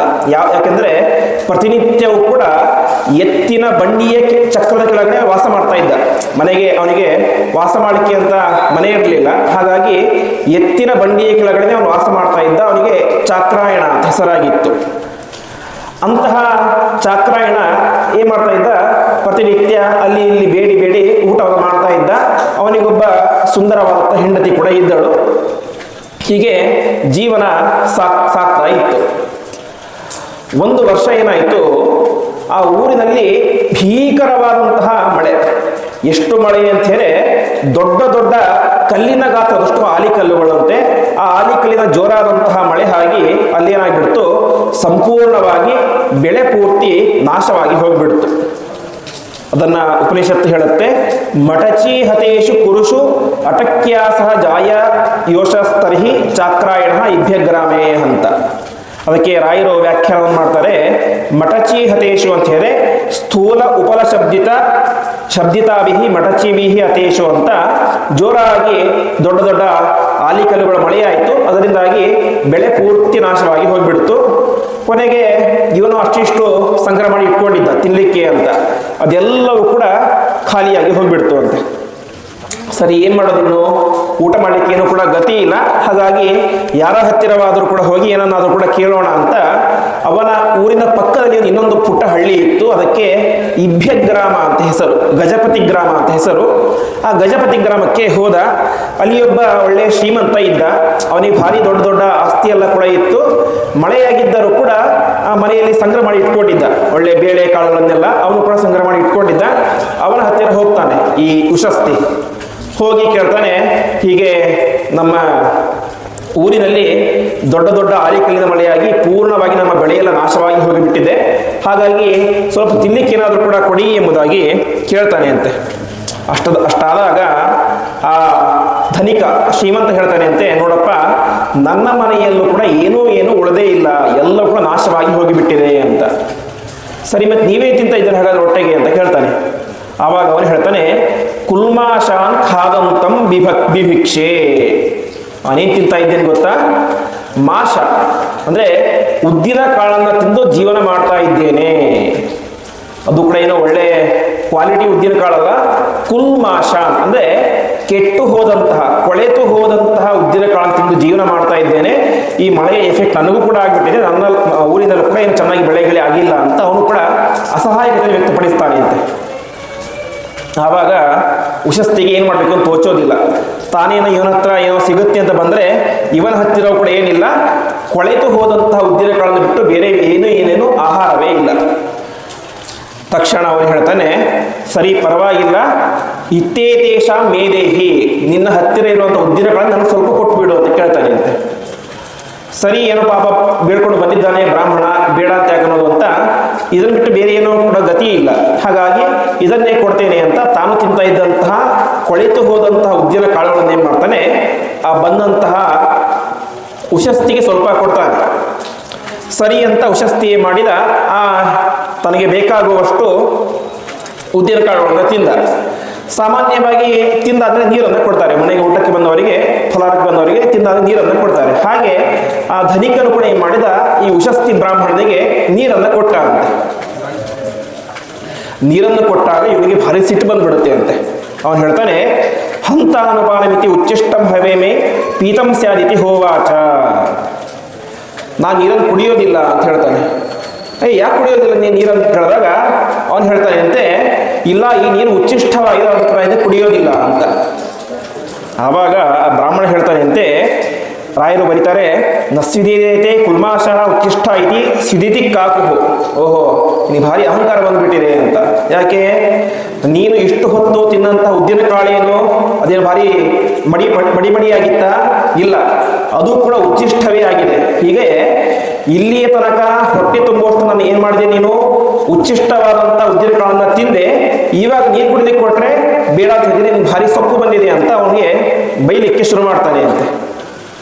ಅಷ್ಟು ಹೇಳಿದಾಗ ಆ ಯಾರು ಉಶಸ್ತಿ ಹೇಳ್ತಾನೆ ಅಂತೆ, ಇಲ್ಲ, ನೀನು ತಪ್ಪಾಗಿ ತಿಳಿದುಕೊಂಡಿದ್ದೀಯಾ ಅಂತ. ಹೌದು, ನೀನು ಕೊಟ್ಟಂತಹ ಉದ್ದಿನ ಕಾಳು ಏನಾಗಿತ್ತು, ಅದು ಉಚ್ಚಿಷ್ಟವೇ ಆಗಿತ್ತು. ನೀನು ಕೊಡ್ತಿರುವಂತಹ ನೀರು ಕೂಡ ಏನಾಗಿದೆ, ಉಚ್ಚಿಷ್ಟವೇ ಆಗಿದೆ. ಆದರೆ ನಾನು ಉದ್ದಿನ ಕಾಳನ್ನು ಮಾತ್ರ ತಿಂದೆ, ನೀರನ್ನು ಕುಡಿತಾ ಇಲ್ಲ. ಅದಕ್ಕೆ ಕಾರಣ ಏನು ಅಂತ ಹೇಳಿದ್ರೆ, ಒಂದು ಬ್ರಹ್ಮಸೂತ್ರದಲ್ಲಿ ಬರುವಂತಹ ಒಂದು ವಿಶಿಷ್ಟವಾದಂತಹ ಸೂತ್ರ, ಸರ್ವಾನ್ನಾನುಮತಿಶ್ಚ ಪ್ರಾಣತ್ತೇ ತದ್ದರ್ಶನಾತ್ ಅಂತ. ರಾಯರ ಇನ್ನೊಂದು ವಿಶಿಷ್ಟವಾದಂತಹ ಒಂದು ವೈಶಿಷ್ಟ್ಯ ಏನು ಅಂತ ಹೇಳಿದ್ರೆ, ಈ ಒಂದು ಉಪನಿಷತ್ ಖಂಡಾರ್ಥದಲ್ಲಿ ಅನೇಕ ಕಡೆಗಳಲ್ಲಿ ಮಾಡ್ತಾರೆ, ಬ್ರಹ್ಮಸೂತ್ರಗಳ ಒಂದು ಉದಾಹರಣೆಯನ್ನು ಕೊಟ್ಟು ಅದು ವ್ಯಾಖ್ಯಾನವನ್ನು ಮಾಡ್ತಾರೆ. ಸಾಮಾನ್ಯವಾಗಿ ಯಾವ ವ್ಯಾಖ್ಯಾನಕಾರರು ಕೂಡ ವ್ಯಾಖ್ಯಾನ ಮಾಡಬೇಕಾದ್ರೆ, ಬೇರೆ ಗ್ರಂಥಗಳಿಗೆ ವ್ಯಾಖ್ಯಾನವನ್ನು ಮಾಡಬೇಕಾದ್ರೆ ಬ್ರಹ್ಮಸೂತ್ರಗಳನ್ನು ಉದಾಹರಣೆಯನ್ನು ಕೊಡೋದು ತುಂಬ ಕಡಿಮೆ. ಆದರೆ ರಾಯರು ಹೆಜ್ಜೆ ಹೆಜ್ಜೆಯಲ್ಲಿ ಏನು ಮಾಡ್ತಾರೆ, ಒಂದು ಬ್ರಹ್ಮಸೂತ್ರಗಳ ಉದಾಹರಣೆಯನ್ನು ಕೊಟ್ಟದಕ್ಕೆ ವ್ಯಾಖ್ಯಾನವನ್ನು ಮಾಡ್ತಾರೆ. ಹಾಗೆ ಇಲ್ಲಿ ಹೇಳ್ತಾರೆ, ಇಲ್ಲ ನಾನೇನು ಮಾಡಿದ್ದೆ, ಆಜೀವಿಷ್ಯಮಾನ್ ಅಖದನ್ನಿತಿ ಹೋವಾಚ ಅಂತ. ನನಗೆ ಎಂತಹ ಪ್ರಸಂಗ ಬಂದಿತ್ತು ಅಂತ ಹೇಳಿದರೆ, ನೀನು ಕೊಟ್ಟಂತಹ ಉಚ್ಚಿಷ್ಟವಾದಂತಹ ಉದ್ದಿನ ಕಾಳನ್ನು ನಾನು ತಿಂದೇ ಹೋಗಿದ್ದು ಏನಾಗ್ತಾ ಇತ್ತು, ನಾನು ಸತ್ತೇ ಹೋಗಿ ಬಿಡ್ತಾ ಇದ್ದೆ. ನಾನು ಏನಾಗ್ತಾ ಇದ್ದೆ, ಸತ್ತೇ ಹೋಗಿ ಬಿಡ್ತಾ ಇದ್ದೆ. ಹಾಗಾಗಿ ಬ್ರಹ್ಮಸೂತ್ರಗಳಲ್ಲಿ ಒಂದು ಮಾತು ಬರುತ್ತೆ, ಪ್ರಾಣ ಹೋಗುವಂತಹ ಸಂದರ್ಭ ಬಂದಾಗ ಯಾವ ಅನ್ನವನ್ನು ಬೇಕಾದರೂ ಕೂಡ ಅವನು ತಿನ್ನಬಹುದು ಅಂತ. ಒಬ್ಬ ವ್ಯಕ್ತಿ ಎಲ್ಲೋ ದೊಡ್ಡ ಕಾಡಿನಲ್ಲಿ ಬಿದ್ದು ಬಿಟ್ಟಿರ್ತಾನೆ, ಅವನಿಗೆ ತಿನ್ಲಿಕ್ಕೆ ಏನು ಕೂಡ ಗತಿ ಇರೋದಿಲ್ಲ. 10 ದಿವಸಗಳಾಗಿ ಹೋಗಿಬಿಟ್ಟಿರುತ್ತೆ. ಇನ್ನು 2 ದಿವಸ ಅವನ ಹೊಟ್ಟೆಗೆ ಆಹಾರ ತಿಂದೇ ಹೋದ ಏನಾಗೋದಿಲ್ಲ, ಬದುಕಲಿಕ್ಕೆ ಸಾಧ್ಯ ಇಲ್ಲ, ಸಾಯುವಂಥ ಪ್ರಸಂಗ ಬಂದಿದೆ. ಆ ಸಂದರ್ಭದಲ್ಲಿ ಆ ಕಾಡಿನಲ್ಲಿರುವಂಥ ಯಾವುದೋ ಒಬ್ಬ ಆದಿವಾಸಿ ಜನಾಂಗ ಜನರು ಯಾರೋ ಒಬ್ಬರು ಅವನಿಗೇನೋ ಸ್ವಲ್ಪ ಆಹಾರ ತಂದು ಕೊಡ್ತಾರೆ. ಅವನೇನು ಮಾಡ್ಬೇಕು ಇವಾಗ ಅಂತ, ತಿನ್ಬೇಕಾ ಬಿಡಬೇಕಾ? ತಿಂದರೆ ಏನಾಗುತ್ತೆ, ಧರ್ಮದ ಹಾನಿ ಆಗುತ್ತೆ. ತಿಂದೇ ಹೋದರೆ ಏನಾಗುತ್ತೆ, ಪ್ರಾಣವೇ ಹೋಗಿಬಿಡುತ್ತೆ. ಆ ಸಂದರ್ಭದಲ್ಲಿ ಶಾಸ್ತ್ರ ಕೊಡುವಂತಹ ಆದೇಶ, ಸರ್ವ ಅನ್ನಾನುಮತಿಶ್ಚ ಪ್ರಾಣಾತ್ತೇ ತದ್ದರ್ಶನ. ಪ್ರಾಣ ಹೋಗುವಂತಹ ಪ್ರಸಂಗ ಬಂದಾಗ ಯಾವ ರೀತಿಯಾದಂತಹ ಅನ್ನವನ್ನು ಕೂಡ ಸ್ವೀಕಾರ ಮಾಡಬಹುದು ಅಂತ. ಸರಿ, ಇದಕ್ಕೆ ಮುಂದೆ ಇನ್ನೊಂದು ಮಾತನ್ನು ಹೇಳ್ತಾರೆ, ಇದು ಎಲ್ಲರಿಗೂ ಅಲ್ಲ ಅಂತೆ. ಮತ್ಯಾರಿಗೆ? ಜ್ಞಾನಿಗಳಿಗೆ ಮಾತ್ರ ಈ ರೀತಿಯಾದಂತಹ ಪ್ರಸಂಗವನ್ನು ಹೇಳ್ತಾರೆ ಅಂತ. ಯಾಕೆ ಅಂತ ಹೇಳಿದ್ರೆ, ಜ್ಞಾನಿಗಳಿಗೆ ಒಂದು ರೀತಿಯಾದಂಥ, ಒಂದು ವೇಳೆ ಆ ರೀತಿಯಾದ ಪ್ರಸಂಗ ಬಂದಾಗ ಅವರು ಆ ರೀತಿಯಾಗಿ ಮಾಡಿದರೆ ಮುಂದೆ ಅದನ್ನು, ಆ ಪಾಪವನ್ನು ತೊಳೆದು ಹಾಕಿಕೊಳ್ಳುವಂತಹ ಸಾಮರ್ಥ್ಯ ಅವರಿಗಿರುತ್ತೆ ಅಂತ. ಹೀಗೆ ಒಟ್ಟಿನಲ್ಲಿ ಆ ಉಷಸ್ಥಿ ಕೂಡ ದೊಡ್ಡ ಜ್ಞಾನಿಯಾಗಿದ್ದ. ಅವರಿಗೆ ಹಾಗಾಗಿ ಅವನೇನು ಮಾಡಿದ, ಉದ್ದಿನ ಕಾಳನ್ನು ತಿಂದ. ಸರಿ, ಉದ್ದಿನ ಕಾಳನ್ನು ತಿಂದ, ನೀರು ಕುಡಿಲಿಕ್ಕೆ ಏನಾಗಿತ್ತು ಅಂತ, ಅದು ಉಚ್ಚಿಷ್ಟವೇ, ನೀರು ಉಚ್ಚಿಷ್ಟವೇ. ಹಾಗಾಗಿ ಉದ್ದಿನ ಕಾಳನ್ನು ತಿಂದ ಮೇಲೆ ನೀರು ಕುಡಿಲಿಕ್ಕೆ ಅವನಿಗೆ ಏನಾಗಿತ್ತು ಅಂತ ಹೇಳಿದ್ರೆ, ಅದಕ್ಕೆ ಅವನು ಹೇಳ್ತಾನೆ, ಆಜಾಗಾರ ಸುಭಿಕ್ಷಾ ಬಭೂವ ಅಂತ. ನೋಡು, ಇವತ್ತು ನಮ್ಮ ರಾಜ್ಯದಲ್ಲಿ ಗತಿ ಯಾವುದಕ್ಕಿಲ್ಲ, ಆಹಾರಕ್ಕಿಲ್ಲ, ನೀರಿಗೆ ಬೇಕಾದಷ್ಟಿದೆ. ಯಾಕಂದರೆ ನೀರು ಚೆನ್ನಾಗಿ ಮಳೆ ಆಗ್ತಾ ಇದೆ, ದೊಡ್ಡ ದೊಡ್ಡ ಆಲಿಕಲ್ಲಷ್ಟು ಮಳೆ ಆಗ್ತಾ ಇದೆ, ನೀರು ಎಲ್ಲ ಕಡೆ ಇದೆ. ಆದರೆ ಎಲ್ಲ ಕಡೆ ಏನಿಲ್ಲ, ಕಾಳು ಬೆಳೆಗಳಿಲ್ಲ. ಹಾಗಾಗಿ ನಮಗೆ ಅನಿವಾರ್ಯತೆ ಇರೋದು ಯಾವುದಕ್ಕೆ, ಕೇವಲ ಕಾಳು ಬೇಳೆ ಆಹಾರಕ್ಕೆ ಮಾತ್ರ. ಹಾಗಾಗಿ ನಾನು ನಿನ್ನ ಮನೆಯಲ್ಲಿ ಏನು ಮಾಡ್ತೇನೆ, ಉಚ್ಚಿಷ್ಟವಾದಂತಹ ಈ ಉದ್ದಿನ ಕಾಳನ್ನು ಮಾತ್ರ ತಿಂತೇನೆ ಹೊರತು ನೀರನ್ನು ಕುಡಿಯೋದಿಲ್ಲ ಅಂತ ಹೇಳ್ತಾನೆ ಅಂತೆ. ಇಷ್ಟು ಹೇಳಿದಾಗ ಅವನೇನು ಮಾಡಿದ, ಸರಿ ಅಂತ ಆ ಧನಿಕನು ಕೂಡ ಹೇಳಿದ. ಕೊನೆಗೆ ಈ ಉಷಸ್ಥಿ ಕೂಡ ಅವನ ಮನೆಯಲ್ಲಿ ಇದ್ದಂತಹ ಒಂದು ಉದ್ದಿನ ಕಾಳನ್ನು ಚೆನ್ನಾಗಿ ತಿಂದು ಮನೆಯ ಹೊರಗಡೆ ಬಂದು ಅಲ್ಲಿಯೆಲ್ಲ ಹರಿತಾ ಇದ್ದಂತಹ ನೀರನ್ನು ಕುಡಿದು ಕೊನೆಗೆ ಏನು ಮಾಡಿದ, ಅವನಿಗೊಬ್ಬ ಹೆಂಡತಿ ಇದ್ದಳು, ಹಿಂದೆ ಹೇಳಿದಂತೆ. ಅವನು ಏನು ಮಾಡಿದ, ತನ್ನ ಹೆಂಡತಿಗೂ ಕೂಡ ಸ್ವಲ್ಪ ಉದ್ದಿನ ಕಾಳು ಬೇಕಾಗುತ್ತೆ ಅಂತ ಉದ್ದಿನ ಕಾಳುಗಳನ್ನು ತೆಗೆದುಕೊಂಡು ಹೆಂಡತಿ ಹತ್ರ ಹೋಗ್ತಾನೆ. ಹೆಂಡತಿ ಹತ್ರ ಹೋದಾಗ, ತಗೋ ಉದ್ದಿನ ಕಾಳು ತಿನ್ನು ಅಂತ ಕೊಡ್ತಾನೆ ಅವನು. ಅದಕ್ಕೆ ಹೆಂಡತಿ ಹೇಳ್ತಾಳೆ, ಇಲ್ಲ, ನಾನು ಈಗಾಗಲೇ ನನ್ನ ಊಟ ಆಗಿಬಿಟ್ಟಿದೆ ಅಂತ. ನಿನಗೆ ಊಟ ಆಯಿತು ಅಂತ ಕೇಳಿದಾಗ ಹೆಂಡತಿ ಹೇಳ್ತಾಳೆ, ರಾಯರ ಮಾತು, ಪ್ರಾಗೇವ ಸುಭಿಕ್ಷಾ ಯಾಂಚಯ ಕ್ಷುನ್ನಿ ವೃತ್ತಿಮತಿ ಬಭೂವ ಅಂತ. ಇಲ್ಲ, ನಾನು ಕೂಡ ನಿಮ್ಮಂತೆ ಭಿಕ್ಷೆ ಬೇಡಲಿಕ್ಕೆ ಅಂತ ಹೋಗಿದ್ದೆ, ಅಲ್ಲಿ ಹೋದಾಗ ನನಗೆ ಚೆನ್ನಾಗಿ ಊಟ ಸಿಕ್ತು, ಹಾಗಾಗಿ ನಾನು ಊಟ ಮಾಡ್ಕೊಂಡು ಬಂದುಬಿಟ್ಟಿದ್ದೇನೆ, ನೀವೇ ಚಿಂತೆ ಮಾಡಬೇಡಿ ಅದರ ಬಗ್ಗೆ ಅಂತ ಹೇಳ್ತಾಳೆ. ಸರಿ, ಇವನಿಗೆ ಕೂಡ ಸಂತೋಷ ಆಯಿತು. ನಾನೇ ಯಾವುದೋ ಕೆಟ್ಟ ಉಚ್ಚಿಷ್ಟವಾದಂಥ ಉದ್ದಿನ ಕಾಳು ತಿಂದೆ, ಪರವಾಗಿಲ್ಲ, ನನ್ನ ಹೆಂಡತಿಗಾದ್ರೂ ಕೂಡ ಒಳ್ಳೆಯ ಭೋಜನ ಸಿಗ್ತಾರ ಅಂತ ಸಂತೋಷಪಟ್ಟ. ಎಲ್ಲ ಕೂಡ ಆಯಿತು. ರಾತ್ರಿ ಇಬ್ಬರು ಕೂಡ ಮಲಗಿಕೊಳ್ಳುತ್ತಾರೆ. ಮಲಗಿಕೊಂಡಾಗ ಬೆಳಗ್ಗೆ ಆಯಿತು. ಬೆಳಗ್ಗೆ ಆದಾಗ ಸಹೋಷಸ್ತಿ ಸಂಚಿಹಾನ ಶಯಾನ ಉತ್ತಿಷ್ಠನ್ ಉವಾಚಾಂ ಭಾರ್ಯಾಂ ಪ್ರತೀತಿ ಶೇಷಃ ಅಂತ. ಬೆಳಗ್ಗೆ ಆಯಿತು, ಸ್ನಾನ ಸಂಧ್ಯಾವಂದನ ಎಲ್ಲ ಕಾರ್ಯಗಳನ್ನು ಕೂಡ ಉಷಸ್ಥಿ ಮುಗಿಸ್ಕೊಳ್ತಾನೆ. ಮುಗಿಸ್ಕೊಂಡು ತನ್ನ ಹೆಂಡತಿಗೊಂದು ಮಾತನ್ನು ಹೇಳ್ತಾನೆ. ಏನಂತ, ನೋಡು, ಇಲ್ಲಿಯೇ ನಮ್ಮ ಪಕ್ಕದ ರಾಜ್ಯದಲ್ಲಿ ಆ ದೇಶದ ರಾಜ್ಯದ ದೊಡ್ಡ ಯಾಗವನ್ನು ಮಾಡ್ತಾ ಇದ್ದಾನೆ, ಅತ್ಯಂತ ಶ್ರೇಷ್ಠವಾದಂತಹ ದೊಡ್ಡ ಯಾಗವನ್ನು ಮಾಡ್ತಾ ಇದ್ದಾನೆ. ನಾನು ಅಲ್ಲಿಗೆ ಹೋಗಿ ನನ್ನ ಮಂತ್ರಗಳನ್ನು ಹೇಳಿ ನಾನೇನು ಮಾಡ್ತೇನೆ, ಯಾಗವನ್ನು ಮಾಡಿಸ್ತೇನೆ. ಅಂದರೆ ಒಬ್ಬ ಪುರೋಹಿತನಾಗಿ ನಾನು ಯಾಗವನ್ನು ಮಾಡಿಸ್ತೇನೆ.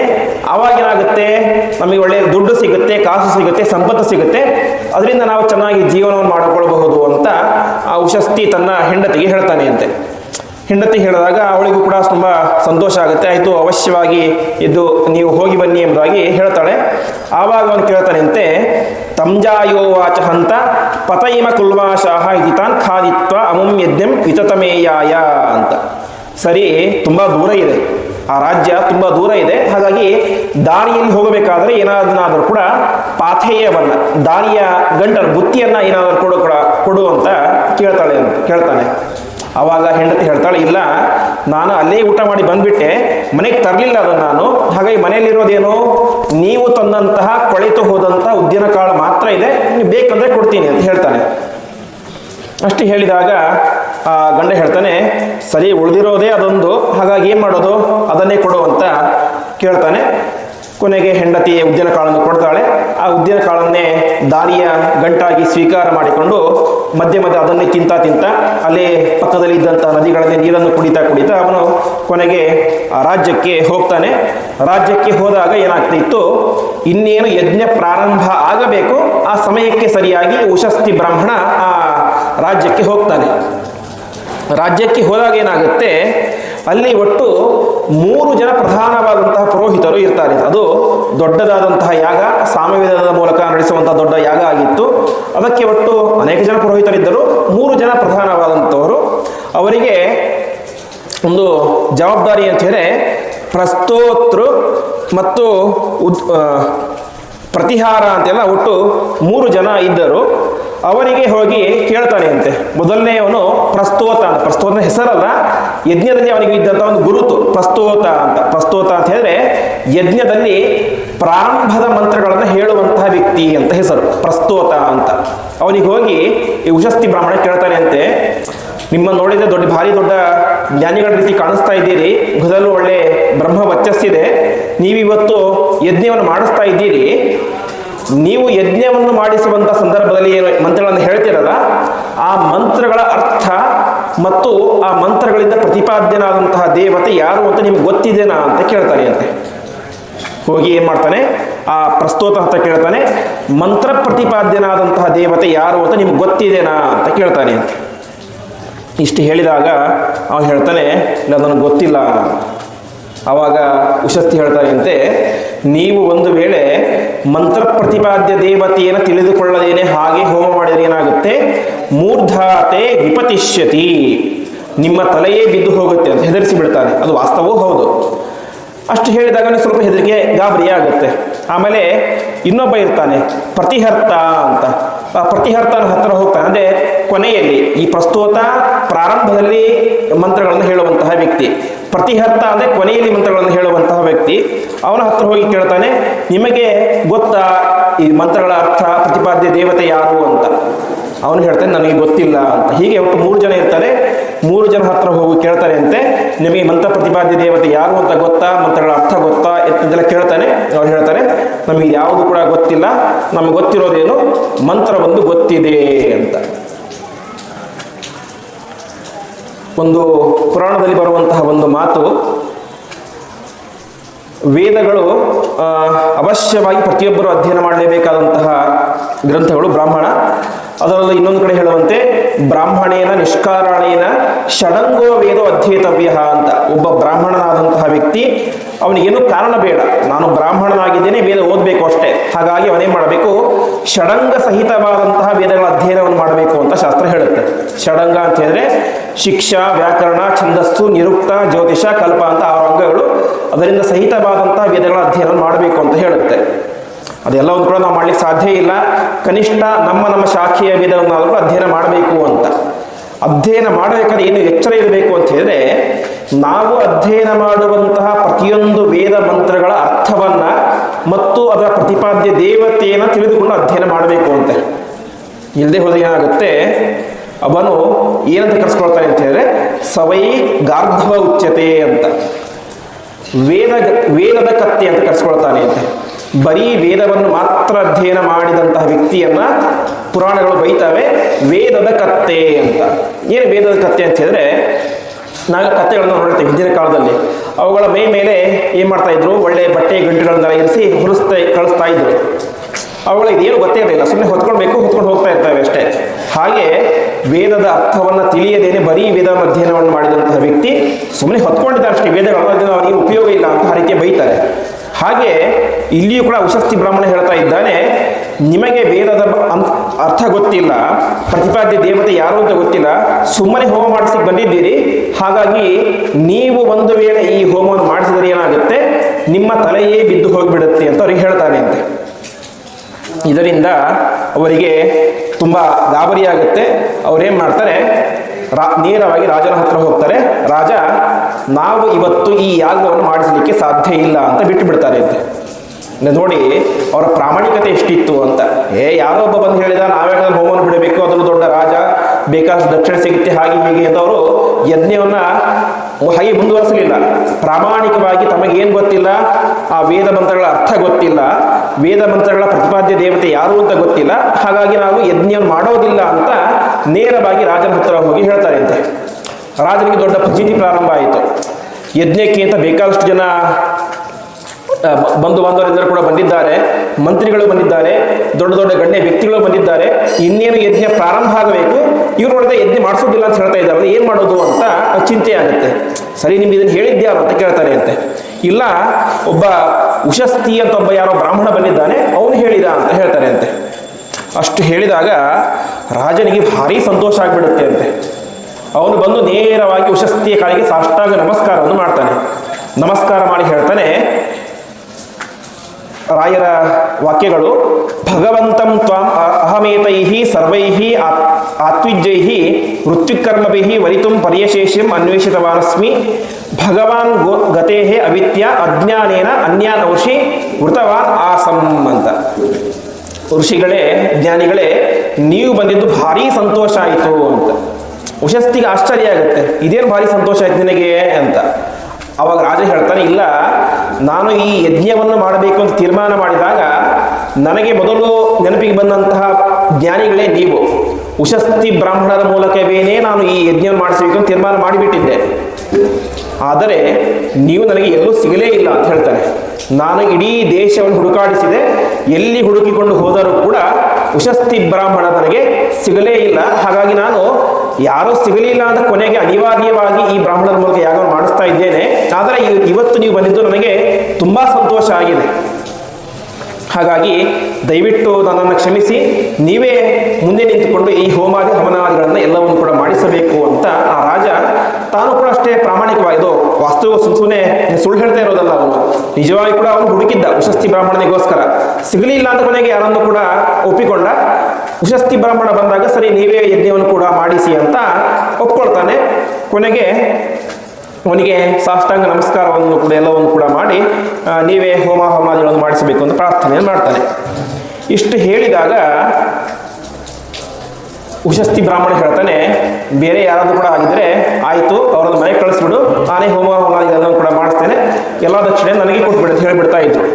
ಆದರೆ ಆ ಉಶಸ್ತಿ ಬ್ರಾಹ್ಮಣ ಹೇಳ್ತಾನೆ, ಸರಿ, ನಾನು ಅವಶ್ಯವಾಗಿ ನೀನು ಬಂದು ಪ್ರಾರ್ಥನೆ ಮಾಡಿದ್ದೀಯಾ, ನಿನ್ನ ಹೋಮಕ್ಕೆ ನಾನೇ ಪ್ರಧಾನ ಪುರೋಹಿತನಾಗಿ ಎಲ್ಲ ಕಾರ್ಯಗಳನ್ನು ಕೂಡ ಮಾಡಿಸ್ತೇನೆ.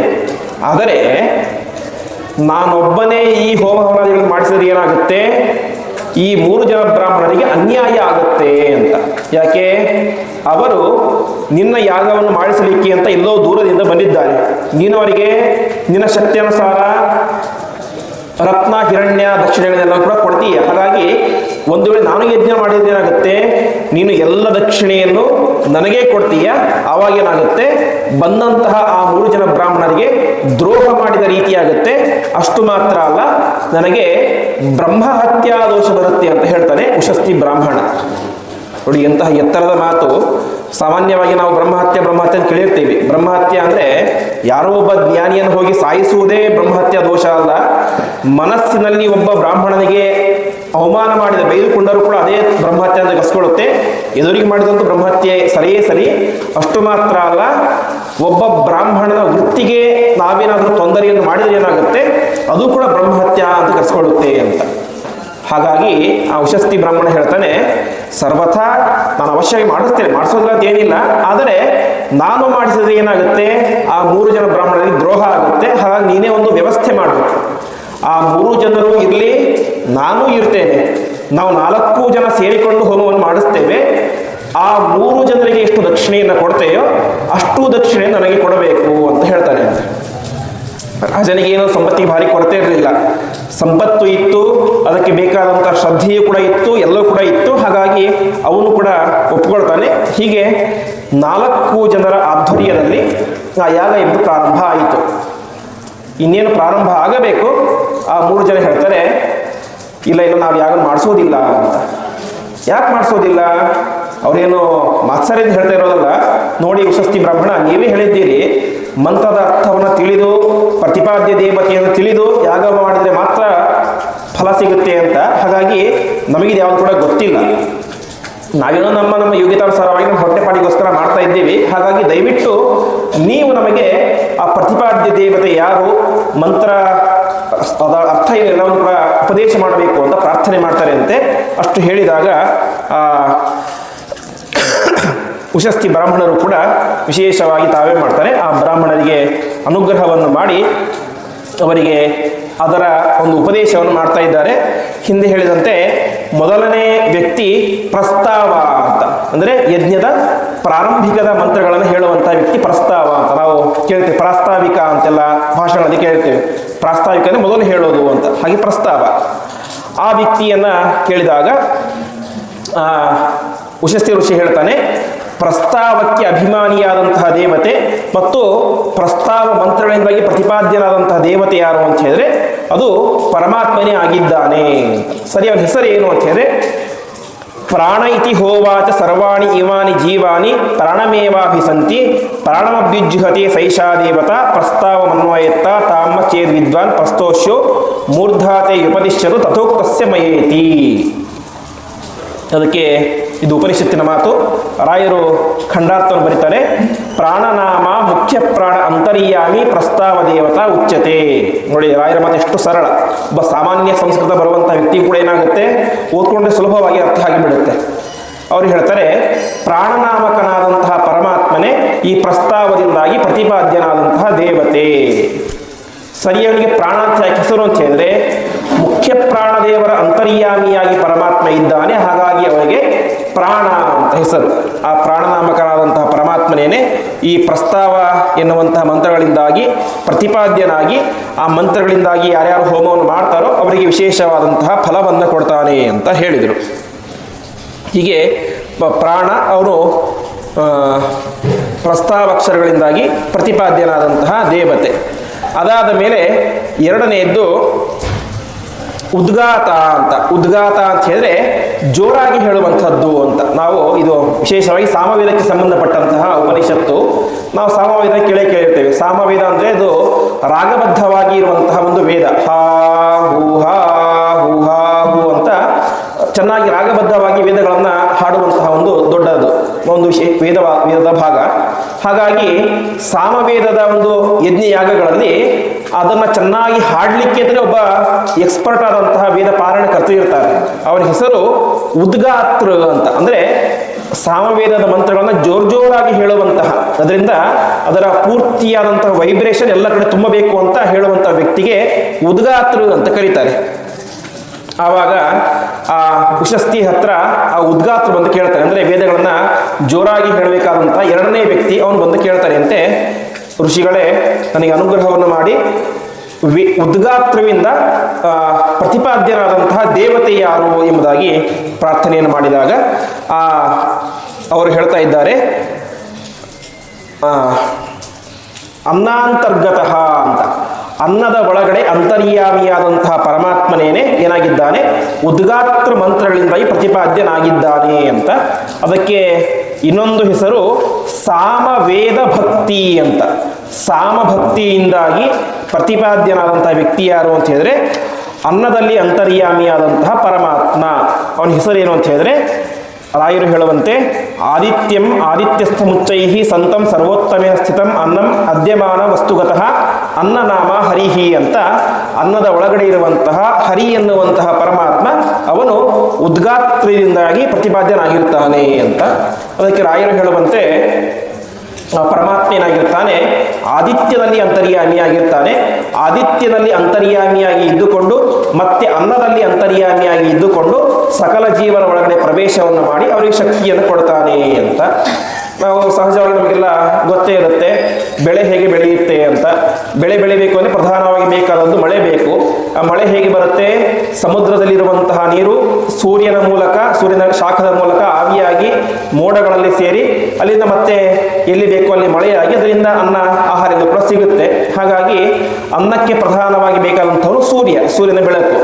ಹಾಗಾಗಿ ಪರಮಾತ್ಮ ಸೂರ್ಯನ ಒಳಗಡೆ ಇದ್ದುಕೊಂಡು ಅನ್ನದಲ್ಲಿ ಪ್ರವೇಶವನ್ನು ಮಾಡಿ ಆ ಅನ್ನದಲ್ಲಿ ಅಂತರ್ಯಾಮಿಯಾಗಿದ್ದುಕೊಂಡು ಆ ಮೂಲಕ ಅದನ್ನು ತಿನ್ನುವಂತಹ ವ್ಯಕ್ತಿಗಳ ಒಳಗಡೆ ಪ್ರವೇಶವನ್ನು ಮಾಡಿ ಅವರಿಗೆ ವಿಶೇಷವಾದಂತಹ ಒಂದು ದೇಹದಲ್ಲಿ ಪುಷ್ಟಿಯನ್ನು ಕೊಡ್ತಾನೆ.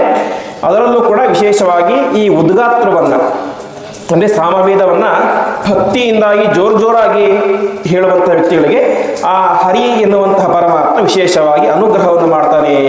ಇದೇ ಈ ಮಂತ್ರದ ಪ್ರತಿಪಾದ್ಯವಾದಂಥ ದೇವತೆ ಅಂತ ಎರಡನೇ ವ್ಯಕ್ತಿಗೆ ಉದ್ಗಾತ್ರುವಿಗೆ ಆ ಉಶಸ್ತಿ ಹೇಳ್ತಾನೆ ಅಂತೆ. ಅವನಿಗೂ ಭಾರಿ ಸಂತೋಷ ಆಗುತ್ತೆ, ತಿಳಿದುಕೊಂಡೆ ಅಂತ.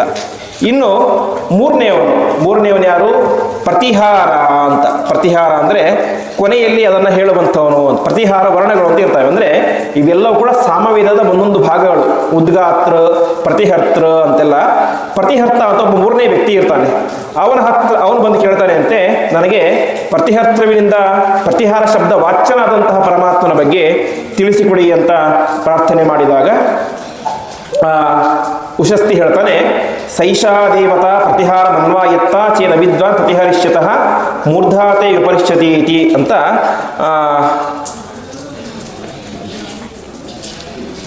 ಪ್ರತಿಹಾರ ಅನ್ನುವಂತಹ ಪರಮಾತ್ಮನೇ ವಾಚ್ಯನಾಗಿದ್ದಾನೆ ಅಂತ. ಪ್ರತಿಹಾರ ಶಬ್ದದಿಂದಾಗಿ ಪ್ರತಿಹಾರ ಅಂತ ಒಂದು ಪರಮಾತ್ಮನ ರೂಪ ಇದೆ. ಆ ಪ್ರತಿಹಾರ ಶಬ್ದ ವಾಚ್ಯನಾದಂತಹ ಪರಮಾತ್ಮನೇನೆ ಪ್ರತಿಹಾರ ಅಕ್ಷರಗಳಿಂದ ವಾಚ್ಯನಾಗಿದ್ದಾನೆ ಅಂತ ಒಟ್ಟು ಈ ರೀತಿಯಾಗಿ ಹೇಳ್ತಾನೆ. ಅಂದರೆ ಒಟ್ಟು ತಾತ್ಪರ್ಯ ಏನು ಅಂತ ಹೇಳಿದರೆ, ಈ ಒಂದು ಇದರಿಂದಾಗಿ ಉಶಸ್ತಿ ಎನ್ನುವಂತಹ ಬ್ರಾಹ್ಮಣ ತಾನು ಅತ್ಯಂತ ಪ್ರಾಮಾಣಿಕವಾಗಿ ಜೀವನವನ್ನು ಮಾಡ್ತಾ ಇದ್ದ. ಹೀಗೆ ಪ್ರಾಮಾಣಿಕವಾಗಿ ಜೀವನವನ್ನು ಮಾಡ್ತಾ ಯಾವ ರೀತಿಯಾಗಿದ್ದಂಥ ಪ್ರಾಮಾಣಿಕತೆ ಅಂತ ಹೇಳಿದರೆ, ತನ್ನ ಹೊಟ್ಟೆ ತುಂಬಲಿಕ್ಕೆ, ತನ್ನ ಜೀವ ಉಳಿಸಲಿಕ್ಕೆ ಎಷ್ಟು ಅನ್ನವನ್ನು ಬೇಕೋ ಅಷ್ಟು ಅನ್ನವನ್ನು ಮಾತ್ರ ಮಾಡಿದವನು ನಿಷಿದ್ಧವಾದದನ್ನು ಸ್ವೀಕಾರ ಮಾಡಿದ. ಅದು ಯಾವಾಗ? ಪ್ರಾಣ ಹೋಗುವಂತಹ ಪ್ರಸಂಗ ಬಂದಾಗ ಆ ಉಚ್ಚಿಷ್ಟವನ್ನು ಸ್ವೀಕಾರ ಮಾಡಿದ ಮೇಲೆ ಅಲ್ಲಿ ಒಂದೇ ಒಂದು ಹನಿ ನೀರನ್ನು ಕೂಡ ಕುಡಿದಿಲ್ಲ ಅಂತೆ. ಮತ್ತೆ ಮಾಡಿದ, ಹೊರಗಡೆ ಬಂದು ಅಲ್ಲಿ ಇದ್ದಂತಹ ನೀರನ್ನು, ಉಚ್ಚಿಷ್ಟ ಅಲ್ಲದೇ ಇರುವಂತಹ ನೀರನ್ನು ಕುಡಿದ. ಅದಾದ ಮೇಲೆ ಯಾವುದ್ಯಾವುದೋ ಕೆಟ್ಟ ಮಾರ್ಗಗಳ ಮೂಲಕ ನಾವು ದುಡ್ಡನ್ನು ಸಂಪಾದನೆ ಮಾಡಬಾರ್ದು, ವಿಹಿತವಾದಂಥ ಮಾರ್ಗಗಳ ಮೂಲಕವೇ ಸಂಪಾದನೆ ಮಾಡಿಕೊಳ್ಬೇಕು ಅಂತ ಆ ರಾಜನ ಹತ್ರ ಹೋಗ್ತಾನೆ. ರಾಜನ ಹತ್ರ ಹೋದಾಗ ಏನಾಗುತ್ತೆ, ಅಲ್ಲಿ ಯಾಗ ಮಾಡಿಸ್ಲಿಕ್ಕೆ ಬಂದಿರ್ತಾರೆ ಪುರೋಹಿತರು. ಅವ್ರು ನೋಡಿದರೆ ಅವರಿಗೆ ಅರ್ಥವೇ ಗೊತ್ತಿರೋದಿಲ್ಲ. ಕೊನೆಗೆ ಏನು ಮಾಡ್ತಾನೆ, ಈ ಮಾಡುವಂತಹ ಯಾಗ ಅದರ ಪೂರ್ಣವಾದಂತಹ ಫಲ ಯಾರಿಗೆ ಬರುತ್ತೆ? ರಾಜನಿಗೆ ಬರುತ್ತೆ. ರಾಜ ಚೆನ್ನಾಗಿದ್ದರೆ ಏನಾಗುತ್ತೆ, ರಾಜ ಕಾಲಸ್ಯ ಕಾರಣಂ ಅಂತ ರಾಜ ಚೆನ್ನಾಗಿ ಇದ್ದರೆ ದೇಶ ಎಲ್ಲೂ ಕೂಡ ಸುಭಿಕ್ಷವಾಗಿ ಇರುತ್ತೆ. ಹಾಗಾಗಿ ನಮ್ಮ ರಾಜ್ಯಕ್ಕೆ ಇವತ್ತೇನಾಗಿದೆ, ದುರ್ಭಿಕ್ಷೆ ಬಂದಿದೆ. ಅತಿಯಾದಂತಹ ಮಳೆ, ಅತಿವೃಷ್ಟಿಯಾಗಿ ಎಲ್ಲ ಕಡೆಯೂ ಕೂಡ ಬೆಳೆ ಹಾನಿ ಎಲ್ಲೂ ಕೂಡ ಆಗಿ ಹೋಗಿಬಿಟ್ಟಿದೆ. ಹಾಗಾಗಿ ಈ ಯಾಗ ಸರಿಯಾಗಿ ನಡೆದರೆ ಏನಾಗುತ್ತೆ, ಚೆನ್ನಾಗಿ ಮಳೆ ಬೆಳೆ ಆಗುತ್ತೆ.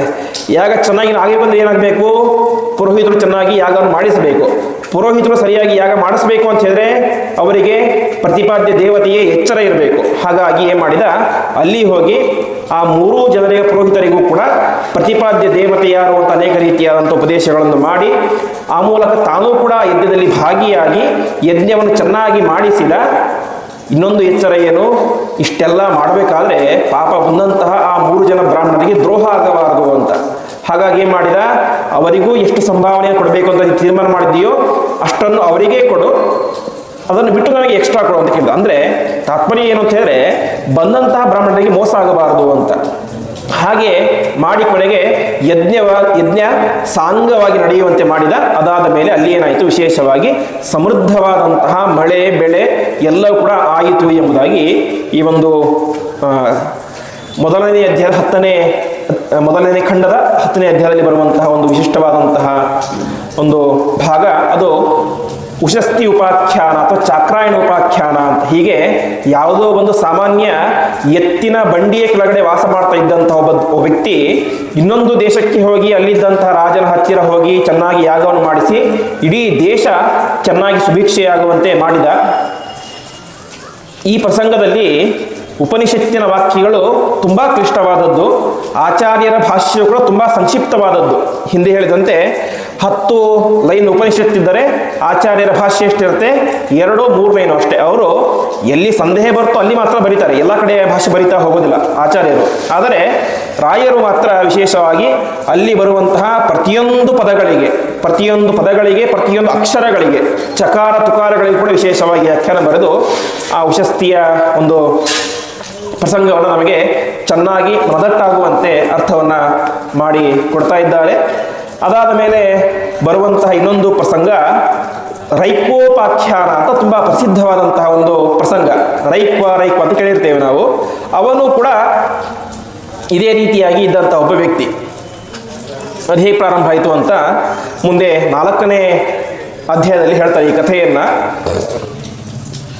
ಜಾನುಶ್ರುತಿ ಪೌತ್ರಾಯಣ ಶ್ರದ್ಧಾದೇಯ ಬಹುದಾಯಿ ಬಹುವಾಕ್ಯ ಆಸಾ ಅಂತ. ಒಬ್ಬ ರಾಜ ಇದ್ದ ಒಂದು ದೇಶದಲ್ಲಿ. ಅವನ ಹೆಸರೇನು ಅಂತ ಹೇಳಿದ್ರೆ ಜಾನುಶ್ರುತಿ ಅಂತ.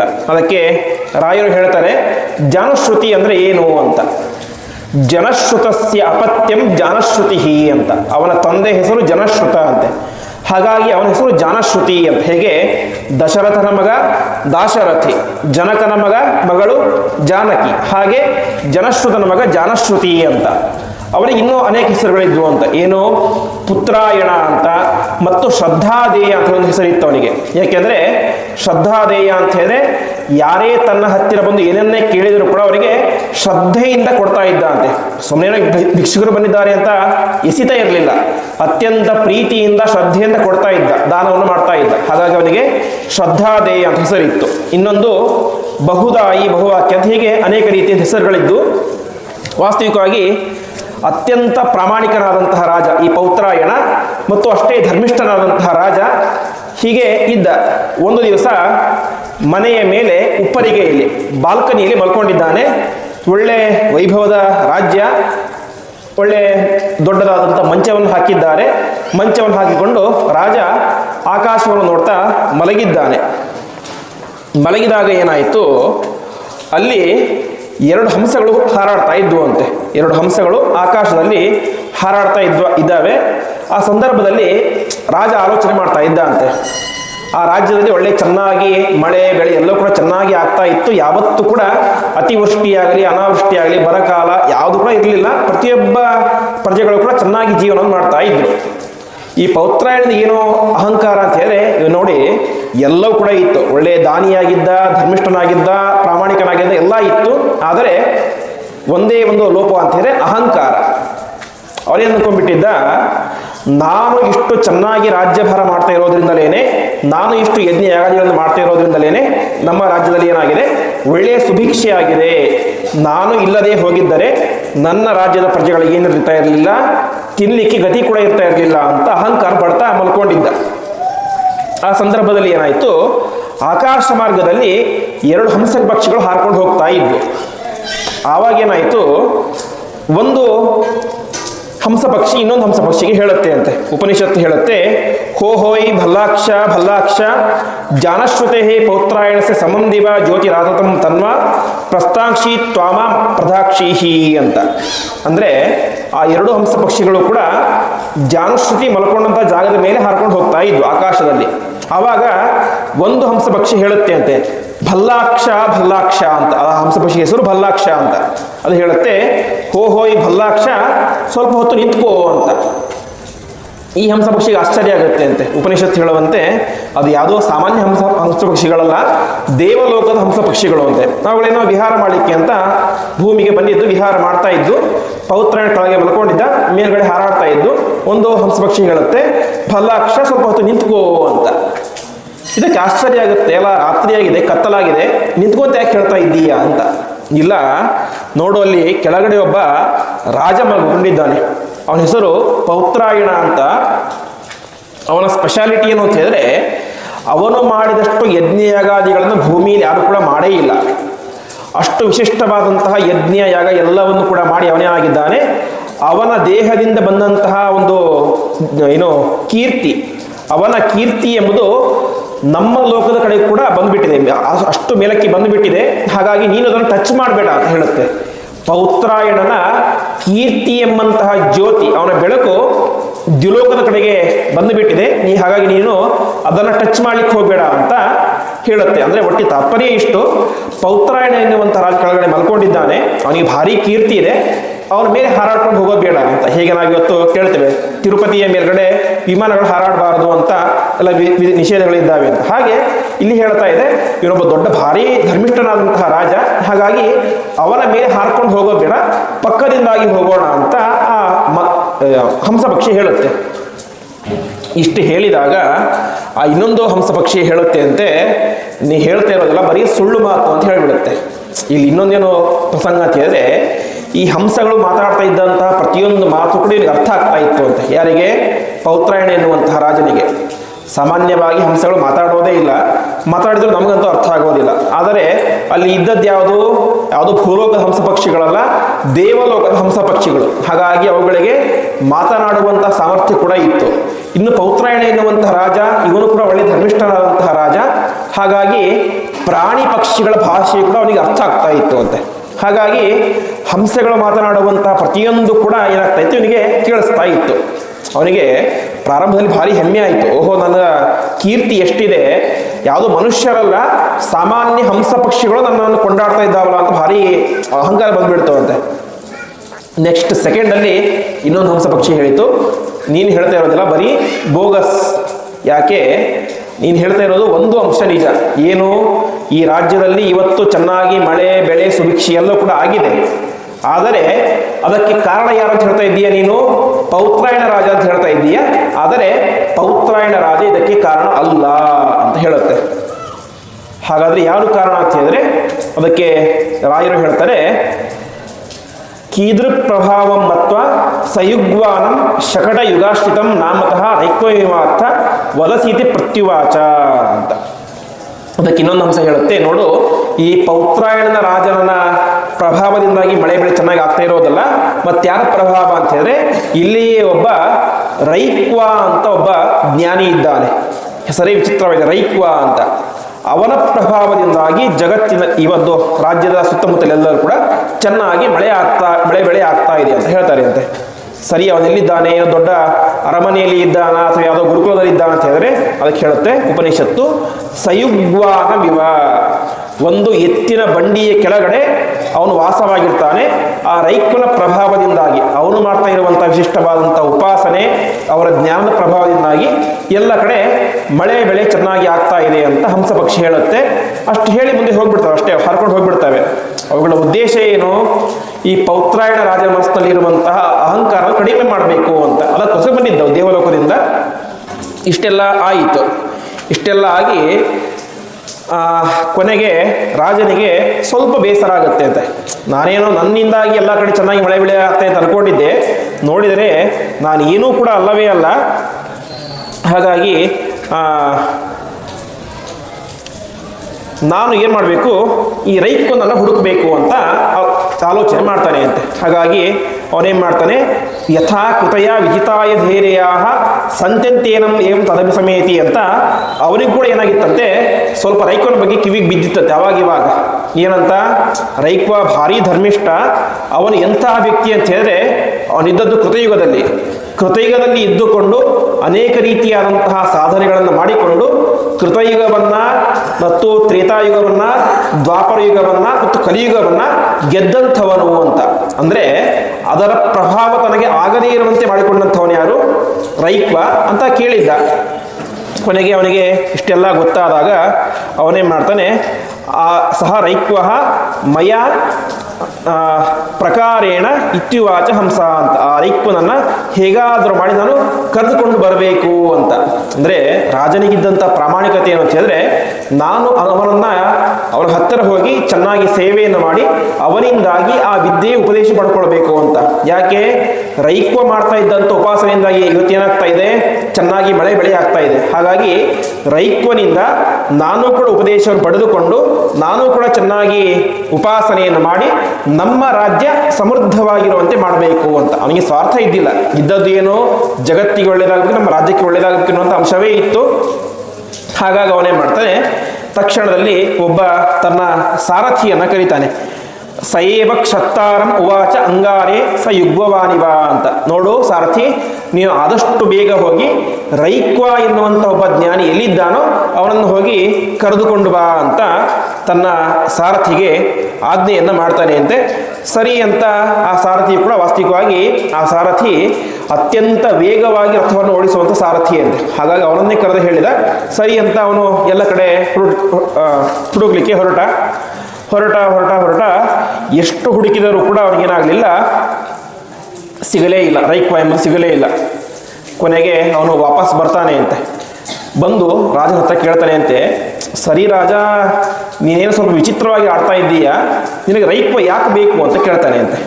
ಆವಾಗ ರಾಜ ಹೇಳ್ತಾನೆ, ಇಲ್ಲ, ನಾನು ಈ ರೀತಿಯಾಗಿ ಮಲಗಿದಾಗ ಏನಾಯಿತು, ನಿನ್ನೆ ರಾತ್ರಿ ಮಲಗಿದ್ದಾಗ 2 ಹಂಸಪಕ್ಷಿಗಳು ಈ ರೀತಿಯಾಗಿ ಹಾರಾಡ್ತಾ ಇದ್ವು. ಹಾಗಾಗಿ ನನಗೆ ರೈಕ್ವ ಸಿಕ್ಕರೆ ಏನಾಗುತ್ತೆ, ಒಳ್ಳೆ ಉಪದೇಶ ಆಗುತ್ತೆ. ಉಪದೇಶದಿಂದಾಗಿ ರಾಜ್ಯದಲ್ಲಿ ಒಳ್ಳೆ ಮಳೆ ಬೆಳೆ ಎಲ್ಲವೂ ಕೂಡ ಆಗುತ್ತೆ ಅಂತ ಹೇಳ್ತಾನೆ. ಅಷ್ಟು ಹೇಳಿದಾಗ ಆ ಸಾರಥಿ ಹೇಳ್ತಾನೆ ಅಂತೆ, ಅಯ್ಯೋ ಹೌದಾ ಅಂತೇಳಿ ಮತ್ತೆ ವಾಪಸ್ ಹೋಗ್ತಾನೆ. ಅನೇಕ ಕಡೆ ಹುಡುಕ್ತಾನೆ. ಎಷ್ಟು ಹುಡುಕಿದರೂ ಕೂಡ ಸಿಗೋದೇ ಇಲ್ಲ. ಕೊನೆಗೆ ತುಂಬ ಬೇಸರ ಆಯಿತು ಅಂತ ಅವನಿಗೆ. ನಮ್ಮ ರಾಜಪಾಪ ಇಷ್ಟು ಕಷ್ಟಪಡ್ತಾ ಇದ್ದಾನೆ, ರೈಕ್ವ ಬೇಕು ಅಂತ, ನನಗೆ ನೋಡಿದರೆ ರೈಕ್ವ ಸಿಗ್ತಾನೇ ಇಲ್ಲ ಅಂತ ವಾಪಸ್ ಬರ್ತಾ ಇರಬೇಕಾದ್ರೆ ಏನಾಗುತ್ತೆ, ಕಾಶ್ಮೀರದಲ್ಲಿ ಯಾವುದೋ ಒಂದು ಹಳ್ಳಿಯಲ್ಲಿ ಗೊತ್ತಾಗುತ್ತೆ ಅಂತೆ, ಈ ಹಳ್ಳಿಯಲ್ಲಿ ರೈಕ್ವ ವಾಸವಾಗಿದ್ದಾನೆ ಅಂತ. ಅವನಿಗೆ ಭಾರಿ ಸಂತೋಷ ಆಗಿಬಿಡುತ್ತೆ ಆ ಸಾರಥಿಗೆ. ಅಪ್ಪ ಅಂತೂ ಇಂತೂ ರೈಕ್ವ ಸಿಕ್ವ ಅಂತ. ಕೊನೆಗೆ ಆ ಊರಿನಲ್ಲಿ ಇದ್ದಂತಹ ದೊಡ್ಡ ಮನೆ ಇರುತ್ತೆ, ಮನೆಗೆ ಹೋಗ್ತಾನೆ, ಇಲ್ಲಿ ರೈಕ್ವ ಇಲ್ಲ. ದೊಡ್ಡ ದೇವಸ್ಥಾನಕ್ಕೆ ಹೋಗ್ತಾನೆ, ಅಲ್ಲಿ ರೈಕ್ವ ಇಲ್ಲ. ದೊಡ್ಡ ಗುರುಕುಲಕ್ಕೆ ಹೋಗ್ತಾನೆ, ಅಲ್ಲಿ ರೈಕ್ವ ಇಲ್ಲ. ಕೊನೆಗೆ ಯಾವುದೋ ಒಂದು ದೇವಸ್ಥಾನದ ಹೊರಗಡೆ ಒಂದು ಬಂಡಿ ಇರುತ್ತೆ. ಯಹ ಅಧಸ್ತಾ ಶಕಟಸ್ಯ ಪಾಮಾನಂ ಕಶಮಾಣಂ ಉಪವಿವೇಶ ಅಂತ ರಾಯರು ಮುಂದೆ ಅದಕ್ಕೆ ವ್ಯಾಖ್ಯಾನ ಬರೀತಾರೆ. ಕ್ವಚಿ ಶಕಟಸ್ಯ ಅಧಸ್ತಾತ್ ಪಾಮಾನಂ ಕಶಮಾಣಂ ಕಂಡೂಯಮಾನಂ ದೃಷ್ಟ ತತ್ ಸಮೀಪೆ ಉಪವಿಷ್ಟವಾನ್ ಅಂತ. ದೇವಸ್ಥಾನದ ಹೊರಗಡೆ ಒಂದು ಎತ್ತಿನ ಬಂಡಿ ಇರುತ್ತೆ. ಆ ಎತ್ತಿನ ಬಂಡಿಯ ಕೆಳಗಡೆ ಒಬ್ಬ ವ್ಯಕ್ತಿ ಮಲಗಿರ್ತಾನೆ. ಮಲಗಿದವನು ಹೇಗಿದ್ದ ಅಂತ ಹೇಳಿದ್ರೆ, ಮೈ ಮೇಲೆ ಸರಿಯಾದಂತಹ ಬಟ್ಟೆ ಇಲ್ಲ, ಯಾವುದೋ ಹರಕು ಮುರುಕು ಬಟ್ಟೆಗಳು. ಅಷ್ಟು ಮಾತ್ರ ಅಲ್ಲ, ಮೈ ತುಂಬ ಕಜ್ಜಿಗಾಯ ಆಗಿದೆ ಅಂತೆ. ಮೈ ತುಂಬ ಕಜ್ಜಿಗಾಯ, ನಿರಂತರವಾಗಿ ಅದನ್ನು ತುರಿಸಿಕೊಳ್ತಾ ಇದ್ದಾನೆ. ಹೀಗೆ ಮೈ ತುಂಬ ಕಜ್ಜಿಗಾಯದಿಂದ ಕೂಡಿದಂತಹ ಮೈಯ ಸರಿಯಾದಂಥ ಬಟ್ಟೆ ಇಲ್ಲ, ಸರಿಯಾದಂಥ ತಲೆಗೂದಲಿಲ್ಲ. ಹೀಗೆ ಒಟ್ಟಿನಲ್ಲಿ ಯಾರಾದರೂ ಬಂದು ನೋಡಿದರೆ ಒಬ್ಬ ಹುಚ್ಚ ಅಂತ ಅಂದುಕೊಳ್ಳಬೇಕಾದಂತಹ ವ್ಯಕ್ತಿ, ಅವನ ಹೆಸರೇ ರೈಕ್ವ ಅಂತ. ಅವನಿಗೆ ಭಾರಿ ಸಂತೋಷ ಆಯಿತು, ಅದರ ಜೊತೆಗೆ ಆಶ್ಚರ್ಯ ಕೂಡ ಆಯಿತು ಅಂತೆ. ನಾನೇನೋ ರೈಕ್ವ ಅಂದರೆ ಭಾರಿ ಚೆನ್ನಾಗಿ ಟ್ರಿಮ್ ಆಗಿ ಒಳ್ಳೆ ಬಟ್ಟೆ ಗಿಟ್ಟೆ ಹಾಕ್ಕೊಂಡು ಚೆನ್ನಾಗಿ ಸರಾಗಿರ ಹಾಕ್ಕೊಂಡಿರ್ತಾನೆ ಅಂತ ಅನ್ಕೊಂಡಿದ್ರೆ, ಇವನ್ ನೋಡಿದರೆ ಒಬ್ಬ ಭಿಕ್ಷುಕನ ಥರ ಇದ್ದಾನೆ, ಭಿಕ್ಷುಕನಿಗಿಂತ ಅದತ್ತಿದ್ದಾನೆ ಅಂತ. ಯಾಕೆಂದರೆ ಮೈ ತುಂಬ ಕಜ್ಜಿಗಾಯ, ಯಾರಿಗೂ ಹತ್ರ ಹೋಗ್ಲಿಕ್ಕೆ ಸಾಧ್ಯ ಇಲ್ಲ. ಕೊನೆಗೆ ಇವನೇ ಮಾಡ್ತಾನೆ, ಏನೋ ಸ್ವಲ್ಪ ಧೈರ್ಯವನ್ನು ಮಾಡಿಕೊಂಡು ಹೋಗಿ ಕೇಳ್ತಾರೆ ಅಂತೆ, ಜ್ಞಾನಿಗಳೇ ನೀವು ರೈಕ್ವರ ಅಂತ. ಆವಾಗ ಅವ್ರು ಹೇಳ್ತಾರೆ, ಅರೇ ಅಹಂ ಹಿ ರೈಕ್ವ, ಹೌದಪ್ಪ ನಾನೇ ರೈಕ್ವ, ಏನಾಗಬೇಕಾಗಿತ್ತು ನಿನಗೆ ಅಂತ ಹೇಳ್ತಾನೆ ಅಂತೆ. ಇಷ್ಟು ಹೇಳಿದಾಗ ಅವನೇನು ಮಾಡ್ತಾನೆ, ಆಯಿತು ಸಂತೋಷ ಅಂತ ಹೇಳಿ ವಾಪಸ್ ಹೋಗಿಬಿಡ್ತಾನೆ. ಎಲ್ಲಿಗೆ ಬರ್ತಾನೆ, ಮತ್ತೆ ಪುನಃ ತನ್ನ ರಾಜ್ಯಕ್ಕೆ ಬರ್ತಾನೆ.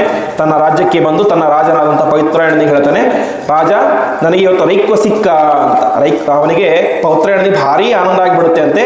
ತಕ್ಷಣವೇ ಅವನೇನು ಮಾಡ್ತಾನೆ, ಆ ರೈಕ್ವನ ಹತ್ರ ಹೋಗ್ತಾನೆ ಅಂತೆ. ಹೋಗಬೇಕಾದ್ರೆ ಖಾಲಿ ಕೈಲಿ ಹೋಗೋದಿಲ್ಲ, ಯಾಕೆಂದರೆ ಹೋಗ್ತಾ ಇರೋದಿಲ್ಲಿಗೆ ಒಬ್ಬ ಗುರುವಿನ ಹತ್ತಿರ. ಹಾಗಾಗಿ ಧರ್ಮಶಾಸ್ತ್ರಗಳು ಹೇಳುವಂತೆ ಗುರುಸ್ಥಾನಕ್ಕೆ, ದೇವಸ್ಥಾನಕ್ಕೆ, ಮಠ ಮಂದಿರಗಳಿಗೆ ಹೋಗಬೇಕಾದ್ರೆ ಖಾಲಿ ಕೈಯಲ್ಲಿ ಹೋಗಬಾರ್ದು ಅಂತ. ಹಾಗೆ ಇವನೇನು ಮಾಡ್ತಾನೆ, ಆ ರೈಕ್ವರಿಗೆ ಕೊಡಲಿಕ್ಕೆ ಅಂತ ಒಟ್ಟು ಷಟ್ಶತಾನಿ ಗವಾಂನಿಷ್ಕಂ ಅಶ್ವತರಿ ರಥಂ ತದುದಾಯ ಪ್ರತಿಚಕ್ರಮೇ ಅಂತ ಅವನೇನು ಮಾಡಿದ, 600 ಹಸುಗಳನ್ನು ತೆಗೆದುಕೊಂಡು ಹೊರಟ ಅಂತೆ. ಒಟ್ಟು 600 ಗೋಗಳು. ಅದಾದ ಮೇಲೆ ಒಂದು ಅದ್ಭುತವಾದಂತಹ ರಥ. ಆ ರಥಕ್ಕೆ ಸಾಮಾನ್ಯವಾಗಿ ರಥ ಅಂದರೆ ಹಿಂಗೆ ಕಟ್ತೇವೆ ನಾವು, ಕುದುರೆಯನ್ನು ಕಟ್ತೇವೆ. ಅವನಿಗೆ ಕಟ್ಟಿದ್ದ ಅಂತ ಹೇಳಿದ್ರೆ ಅಶ್ವತರಿಯನ್ನು ಕಟ್ಟಿದ್ದ ಅಂತ ಉಪನಿಷತ್ತು ಹೇಳುತ್ತೆ. ನಮಗೆ ಅರ್ಥ ಆಗೋದಿಲ್ಲ ಅಶ್ವತರಿ ಅಂದರೆ ಏನು ಅಂತ. ಒಂದಾ ಕುದುರೆ ಅಂತ ಹೇಳಬೇಕು ಅಥವಾ ಬೇರೆ ಏನಾದರೂ ಹೇಳಬೇಕು. ಆದರೆ ಉಪನಿಷತ್ತು ಅಶ್ವತರ ಅಂತ ಹೇಳ್ತಾ ಇದೆ. ಅದಕ್ಕೆ ರಾಯರು ಹೇಳ್ತಾರೆ, ಅಶ್ವತರಿ ಅಂತ ಹೇಳಿದ್ರೆ ಅಶ್ವೈಹಿ ಗರ್ಧಭೀಷು ಜಾತಃ ಅಂತ. ಗಂಡು ಕುದುರೆ ಮತ್ತು ಹೆಣ್ಣು ಕತ್ತೆಯ ಸಂಪರ್ಕದಿಂದ ಹುಟ್ಟಿದಂತಹ ಒಂದು ಕುದುರೆಯ ಜಾತಿಗೆ ಅಶ್ವತರಿ ಅಂತ ಹೇಳ್ತಾರೆ. ಗಂಡು ಕುದುರೆ ಮತ್ತು ಹೆಣ್ಣು ಕತ್ತೆ ಅಂತ ಅದರಿಂದ ಹುಟ್ಟಿದದ್ದು ಅಶ್ವತರಿ ಅಂತ. ಅದು ವೇಗ ಜಾಸ್ತಿ ಇರುತ್ತೆ ಅಂತೆ. ಯಾಕೆಂದರೆ ಸಾಮಾನ್ಯವಾಗಿ ಕುದುರೆಗಳಿಗೆ ಓಡುವ ಸಾಮರ್ಥ್ಯ ಚೆನ್ನಾಗಿರುತ್ತೆ, ಆದರೆ ಭಾರ ಹೊತ್ತುಕೊಳ್ಳುವ ಸಾಮರ್ಥ್ಯ ಅಷ್ಟು ಜಾಸ್ತಿ ಇರೋದಿಲ್ಲ. ಅದೇ ಕತ್ತೆಗೇನಿರುತ್ತೆ, ಭಾರ ಹೊತ್ತುಕೊಳ್ಳೋ ಸಾಮರ್ಥ್ಯ ಇರುತ್ತೆ, ಬಟ್ ವೇಗವಾಗಿ ಹೋಗುವಂಥ ಸಾಮರ್ಥ್ಯ ಇರೋದಿಲ್ಲ. ಹಾಗಾಗಿ ಆಗಿನ ಕಾಲದಲ್ಲಿ ಏನು ಮಾಡ್ತಾ ಇದ್ದು, ಈ ರೀತಿಯಾಗಿ ಕ್ರಾಸ್ ಬೀಡ್ಗಳನ್ನು ಮಾಡಿ ಎರಡೂ ಸಾಮರ್ಥ್ಯ ಇರುತ್ತೆ. ಈ ಕಡೆ ಆ ಅಶ್ವತರಿಗೆ ಕತ್ತೆಯಂತೆ ಚೆನ್ನಾಗಿ ಭಾರ ಹೊತ್ತುಕೊಳ್ಳುವಂಥ ಸಾಮರ್ಥ್ಯವೂ ಕೂಡ ಇರುತ್ತೆ, ಕುದುರೆಯಂತೆ ವೇಗವಾಗಿ ಹೋಗುವಂಥ ಸಾಮರ್ಥ್ಯ ಕೂಡ ಇರುತ್ತೆ. ಹಾಗಾಗಿ ಅವುಗಳನ್ನು ಕೆಲವು ರಾಜರು ತಮ್ಮ ರಥಗಳಿಗೆ ಉಪಯೋಗಿಸ್ಕೊಳ್ತಾ ಇದ್ದರು. ಹಾಗೆ ಈ ಪೌತ್ರಾಯಣ ರಾಜನು ಕೂಡ ಅಶ್ವತರಿಗಳನ್ನು ಬಳಸಿಕೊಂಡು ರಥವನ್ನು ಸಿದ್ಧ ಮಾಡಿದ. ತಕ್ಷಣದಲ್ಲಿ ಆ ರಥದಿಂದಾಗಿ ಕೂಡಿಕೊಂಡು ನೇರವಾಗಿ ಆ ಕಾಶ್ಮೀರ ದೇಶಕ್ಕೆ ಹೋಗ್ತಾನೆ. ಕಾಶ್ಮೀರ ದೇಶಕ್ಕೆ ಹೋದಾಗ ಅವನಿಗೆ ಪ್ರಾರಂಭದಲ್ಲಿ ಸ್ವಲ್ಪ ಬೇಸರ ಆಯಿತು ಅಂತೆ. ಇವರೇ ಪಾಪ ಈ ರೀತಿ ಇದ್ದಾರೆ, ನೋಡಿದರೆ ದೊಡ್ಡ ಜ್ಞಾನಿಗಳು ಇರೋದು ಹೇಗೆ, ಯಾವುದೋ ಒಂದು ಬಂಡಿಯ ಕೆಳಗಡೆ ಮೈ ತುಂಬ ಕಜ್ಜಿಗಾಯ, ಅದರಲ್ಲಿ ಕೀವು ಎಲ್ಲ ಕೂಡ ಸುರಿತಾ ಇದೆ, ಎಂತಹ ಗತಿ ಪಾಪ ಅಂತ ಸ್ವಲ್ಪ ಬೇಸರ ಆಗುತ್ತೆ. ಸರಿ, ಇನ್ನು ಮುಂದೆ ಇವರನ್ನು ಚೆನ್ನಾಗಿಡೋಣ ಅಂತ ತೀರ್ಮಾನವನ್ನು ಮಾಡಿ ಅವರ ಹತ್ತಿರ ಹೋಗಿ ಸಾಷ್ಟಾಂಗ ನಮಸ್ಕಾರವನ್ನು ಮಾಡ್ತಾನೆ ಅಂತೆ. ನಮಸ್ಕಾರವನ್ನು ಮಾಡಿ ಪ್ರಾರ್ಥನೆ ಮಾಡ್ತಾನೆ.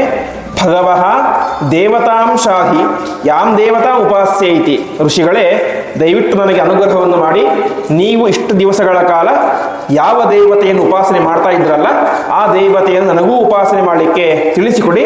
ನಾನು ಆ ಮೂಲಕ ಏನು ಮಾಡ್ತೇನೆ, ನನ್ನ ರಾಜ್ಯದಲ್ಲಿ ಚೆನ್ನಾಗಿ ಮಳೆ ಬೆಳೆ ಆಗುವಂತೆ ಪ್ರಯತ್ನ ಮಾಡ್ತೇನೆ ಅಂತ ಪ್ರಾರ್ಥನೆಯನ್ನು ಮಾಡ್ತಾರೆ ಅಂತೆ. ಆ ಸಂದರ್ಭದಲ್ಲಿ ಆ ರೈಕರು ಹೇಳುವಂಥ ಒಂದು ವಿಶಿಷ್ಟವಾದಂತಹ ಮಾತು, ಹೇ ಶೂದ್ರ, ನಾನು ಇದನ್ನು ಹೇಳೋದಿಲ್ಲ, ನೀನು ಹೋಗಿಬಿಡು ಅಂತ ಹೇಳ್ಬಿಡ್ತಾರೆ ಅಂತೆ.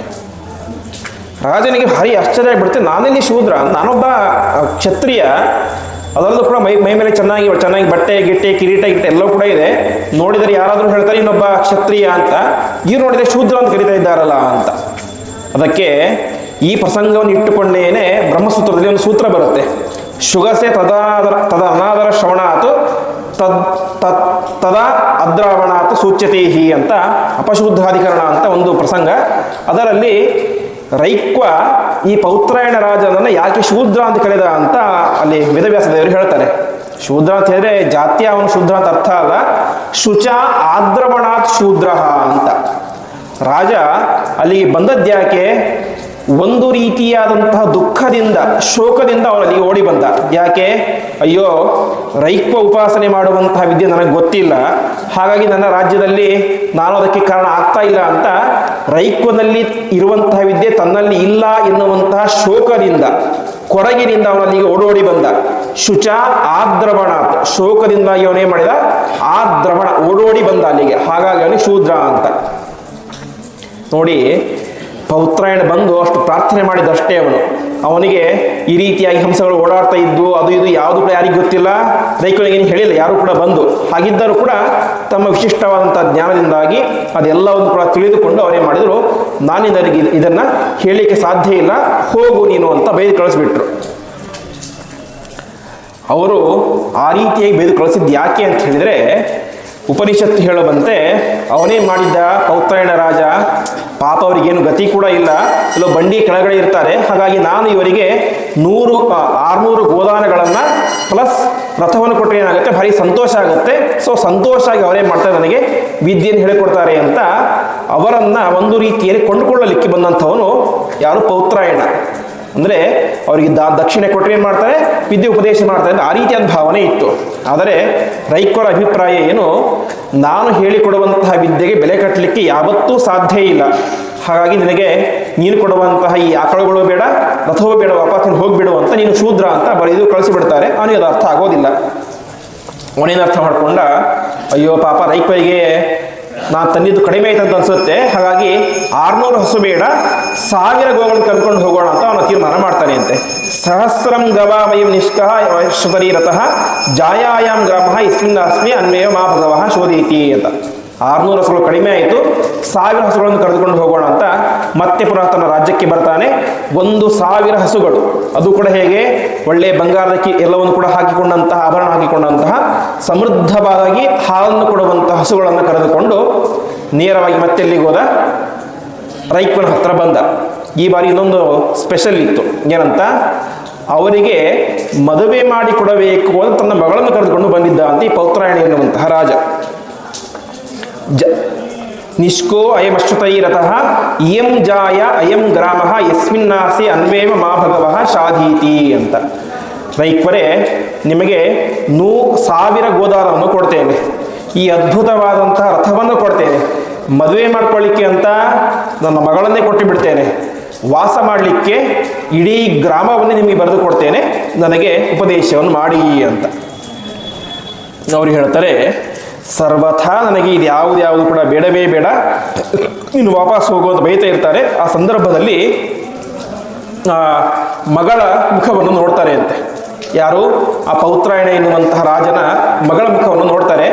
ಆವಾಗ ಅವರಿಗೆ ಅರ್ಥ ಆಗುತ್ತೆ, ಈ ವಿದ್ಯೆಯನ್ನು ಅನುಸಂಧಾನ ಮಾಡಲಿಕ್ಕೆ ಇರುವಂಥ ಯೋಗ್ಯತೆ ರಾಜನಲ್ಲಿ ಎಷ್ಟಿದೆಯೋ ಅದಕ್ಕಿಂತ ಹೆಚ್ಚು ಯಾರಲ್ಲಿದೆ?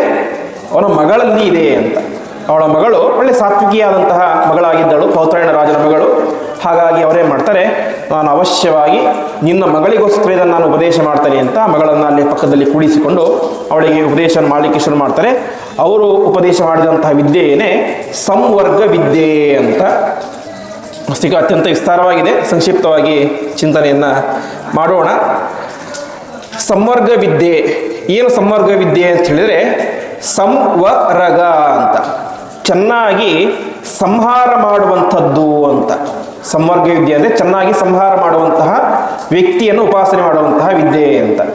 ಯಾವುದು ಅಂತ ಹೇಳಿದ್ರೆ ಅದಕ್ಕೆ ಉಪನಿಷತ್ತು ಹೇಳುತ್ತೆ, ವಾಯುರ್ವಾವ ಸಂಸರ್ಗ ಸಂವರ್ಗ ಯದಾ ವಾವ ಮಹಾಪ್ರಲಯೇ ಅಗ್ನಿರುದ್ವಾಯೇತಿ ವಾಯುಮೇವಾಪ್ಯೇತಿ ಯದಾ ಸೂರ್ಯ ಅಸ್ತಮೇತಿ ವಾಯುಮೇವಾಪ್ಯೇತಿ ಯದಾ ಚಂದ್ರಮಸ್ತಮೇತಿ ವಾಯುಮೇವ ಅಪ್ಯೇತಿ ಅಂತ ತಿಳಿಸ್ತಾ ಇದ್ದಾರೆ.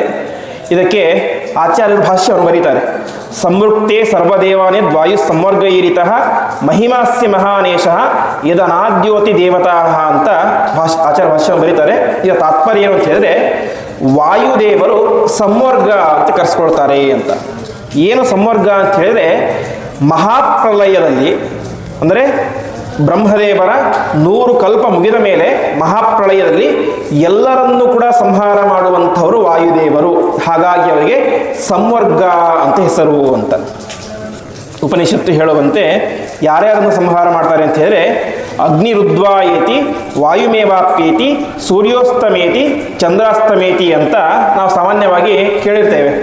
ಪುರಾಣಗಳಲ್ಲಿ ಎಲ್ಲ, ಗರುಡ ಪುರಾಣಗಳಲ್ಲೆಲ್ಲ ಕೇಳಿರ್ತೇವೆ. ಏನಂತ?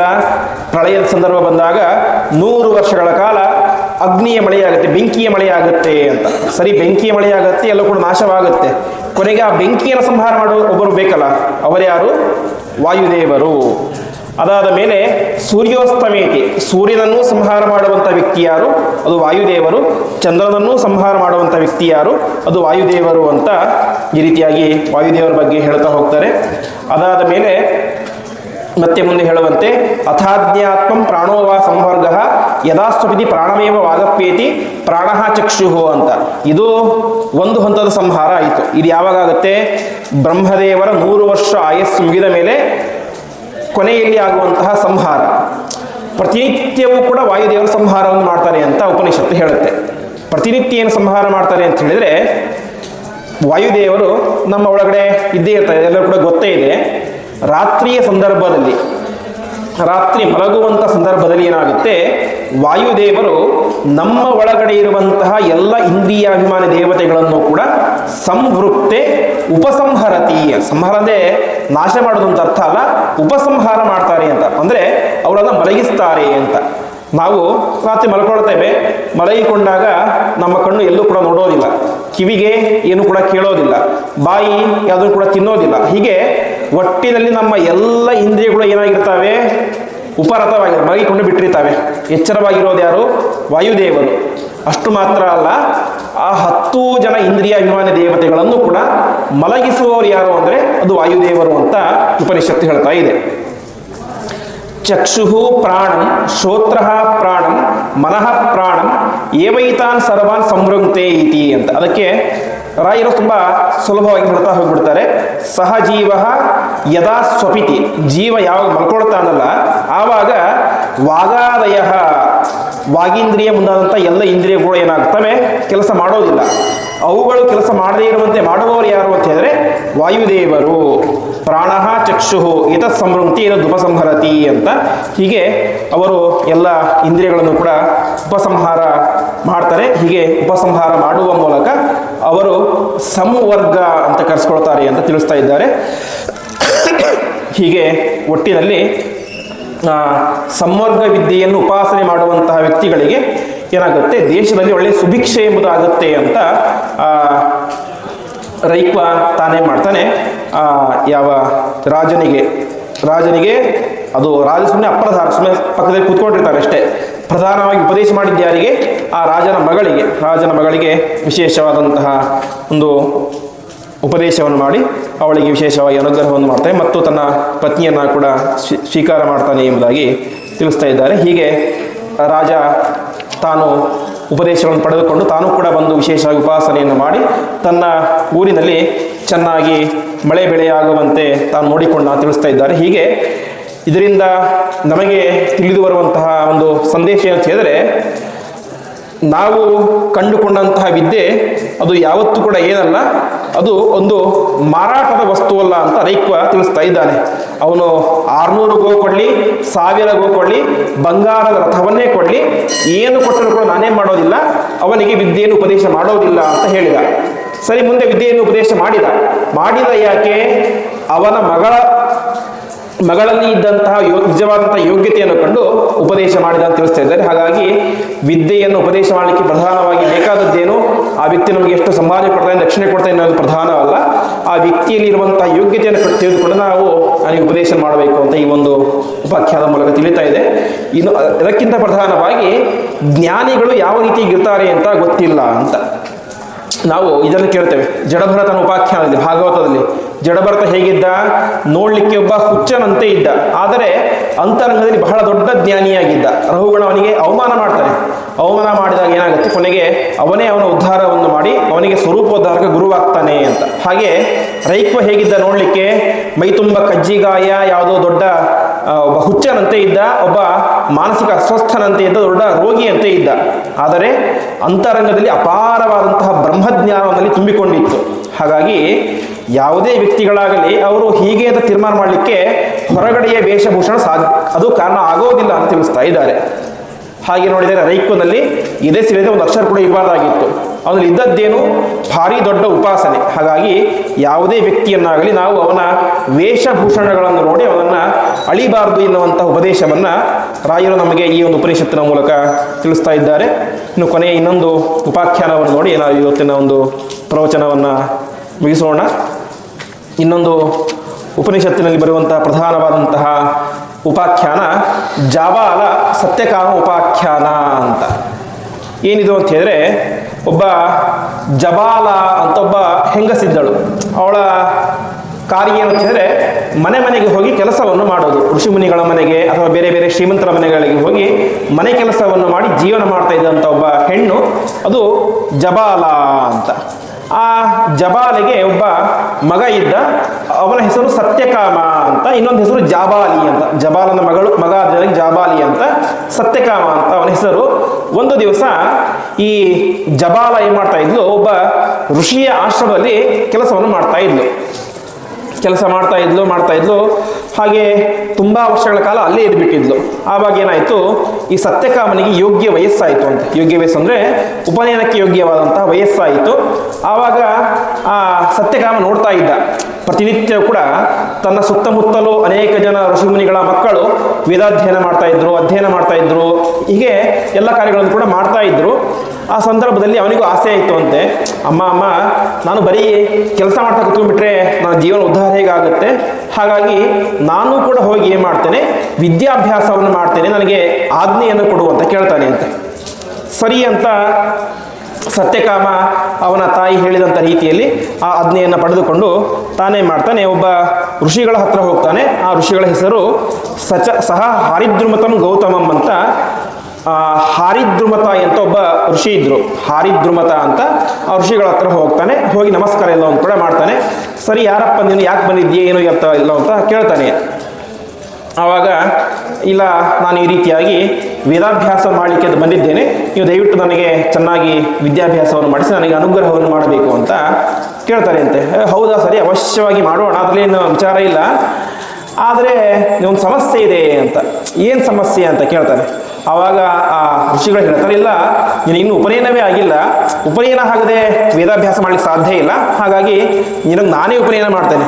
ನಿನಗೇನು ಉಪನಯನಕ್ಕೆ ಕಷ್ಟ ಪಡಬೇಕಾಗಿಲ್ಲ, ನಿನಗೆ ನಾನೇ ಮುಂದೆ ನಿಂತುಕೊಂಡು ಉಪನಯನ ಮಾಡಿಸ್ತೇನೆ, ಎಲ್ಲವನ್ನು ಕೂಡ ಉಪದೇಶ ಮಾಡಿ ಕೊಡ್ತೇನೆ. ಆದರೆ ಉಪನಯನ ಆಗಬೇಕು ಅಂದರೆ ಮೊದಲು ಏನು ಗೊತ್ತಿರಬೇಕು? ಗೋತ್ರ ಗೊತ್ತಿರಬೇಕು. ಉಪನಯನ ದಿವಸ ಹೇಳ್ತಾರೆ, ಅವತ್ತು ದಿವಸ ಅವನಿಗೆ 2 ಕಿವಿಯನ್ನು ಮುಟ್ಟಿಸಿ ಇಂತಹ ಗೋತ್ರದಲ್ಲಿ ಹುಟ್ಟಿದಂಥವನು, ಇಂಥ ವೇದಾಧ್ಯೇಯ ಅಂತೆಲ್ಲ ಹೇಳಿಸ್ತಾರೆ. ಹಾಗಾಗಿ ನಿನ್ನ ಗೋತ್ರ ಯಾವುದು ಅಂತ ಕೇಳ್ತಾರೆ ಅಂತೆ. ಪಾಪ ಸತ್ಯಕಾಮನಿಗೇನು ಗೊತ್ತೇ ಇಲ್ಲ, ಚಿಕ್ಕ ಹುಡುಗ, ಇನ್ನು ನನಗೆ ಗೋತ್ರ ಆಗಿದ್ರೆ ಯಾವುದು ಕೂಡ ಗೊತ್ತೇ ಇಲ್ಲ. ನನಗೆ ಗೊತ್ತಿರೋದು ಇಷ್ಟೇ ಋಷಿಗಳೇ, ನನ್ನ ತಾಯಿ ಹೆಸರು ಜಬಾಲ ಅಂತ, ನನ್ನ ಹೆಸರು ಸತ್ಯಕಾಮ ಅಂತ ಇಷ್ಟೇ ಗೊತ್ತಿರೋದು ಅಂತ. ಹೌದಾ, ಸರಿ, ಚಿಂತೆ ಮಾಡಬೇಡ, ಮನೆಗೆ ಹೋಗಿ ತಾಯಿ ಹತ್ರ ಕೇಳ್ಕೊಂಡು ಬಾ, ನಿನ್ನ ಗೋತ್ರ ಯಾವುದು ಅಂತ. ಇಷ್ಟು ಹೇಳಿದಾಗ ಅವನು ತಕ್ಷಣ ಮನೆಗೆ ಓಡೋಡಿ ಬರ್ತಾನೆ. ಬಂದು ಕೇಳ್ತಾನೆ, ಅಮ್ಮ, ನನ್ನ ಗೋತ್ರ ಯಾವುದು? ವಿವತ್ಸ್ಯಾಮಿ ಕಿಂಗೋತ್ರೋತ್ತಮ ಸ್ಮಿತಿ ಅಂತ.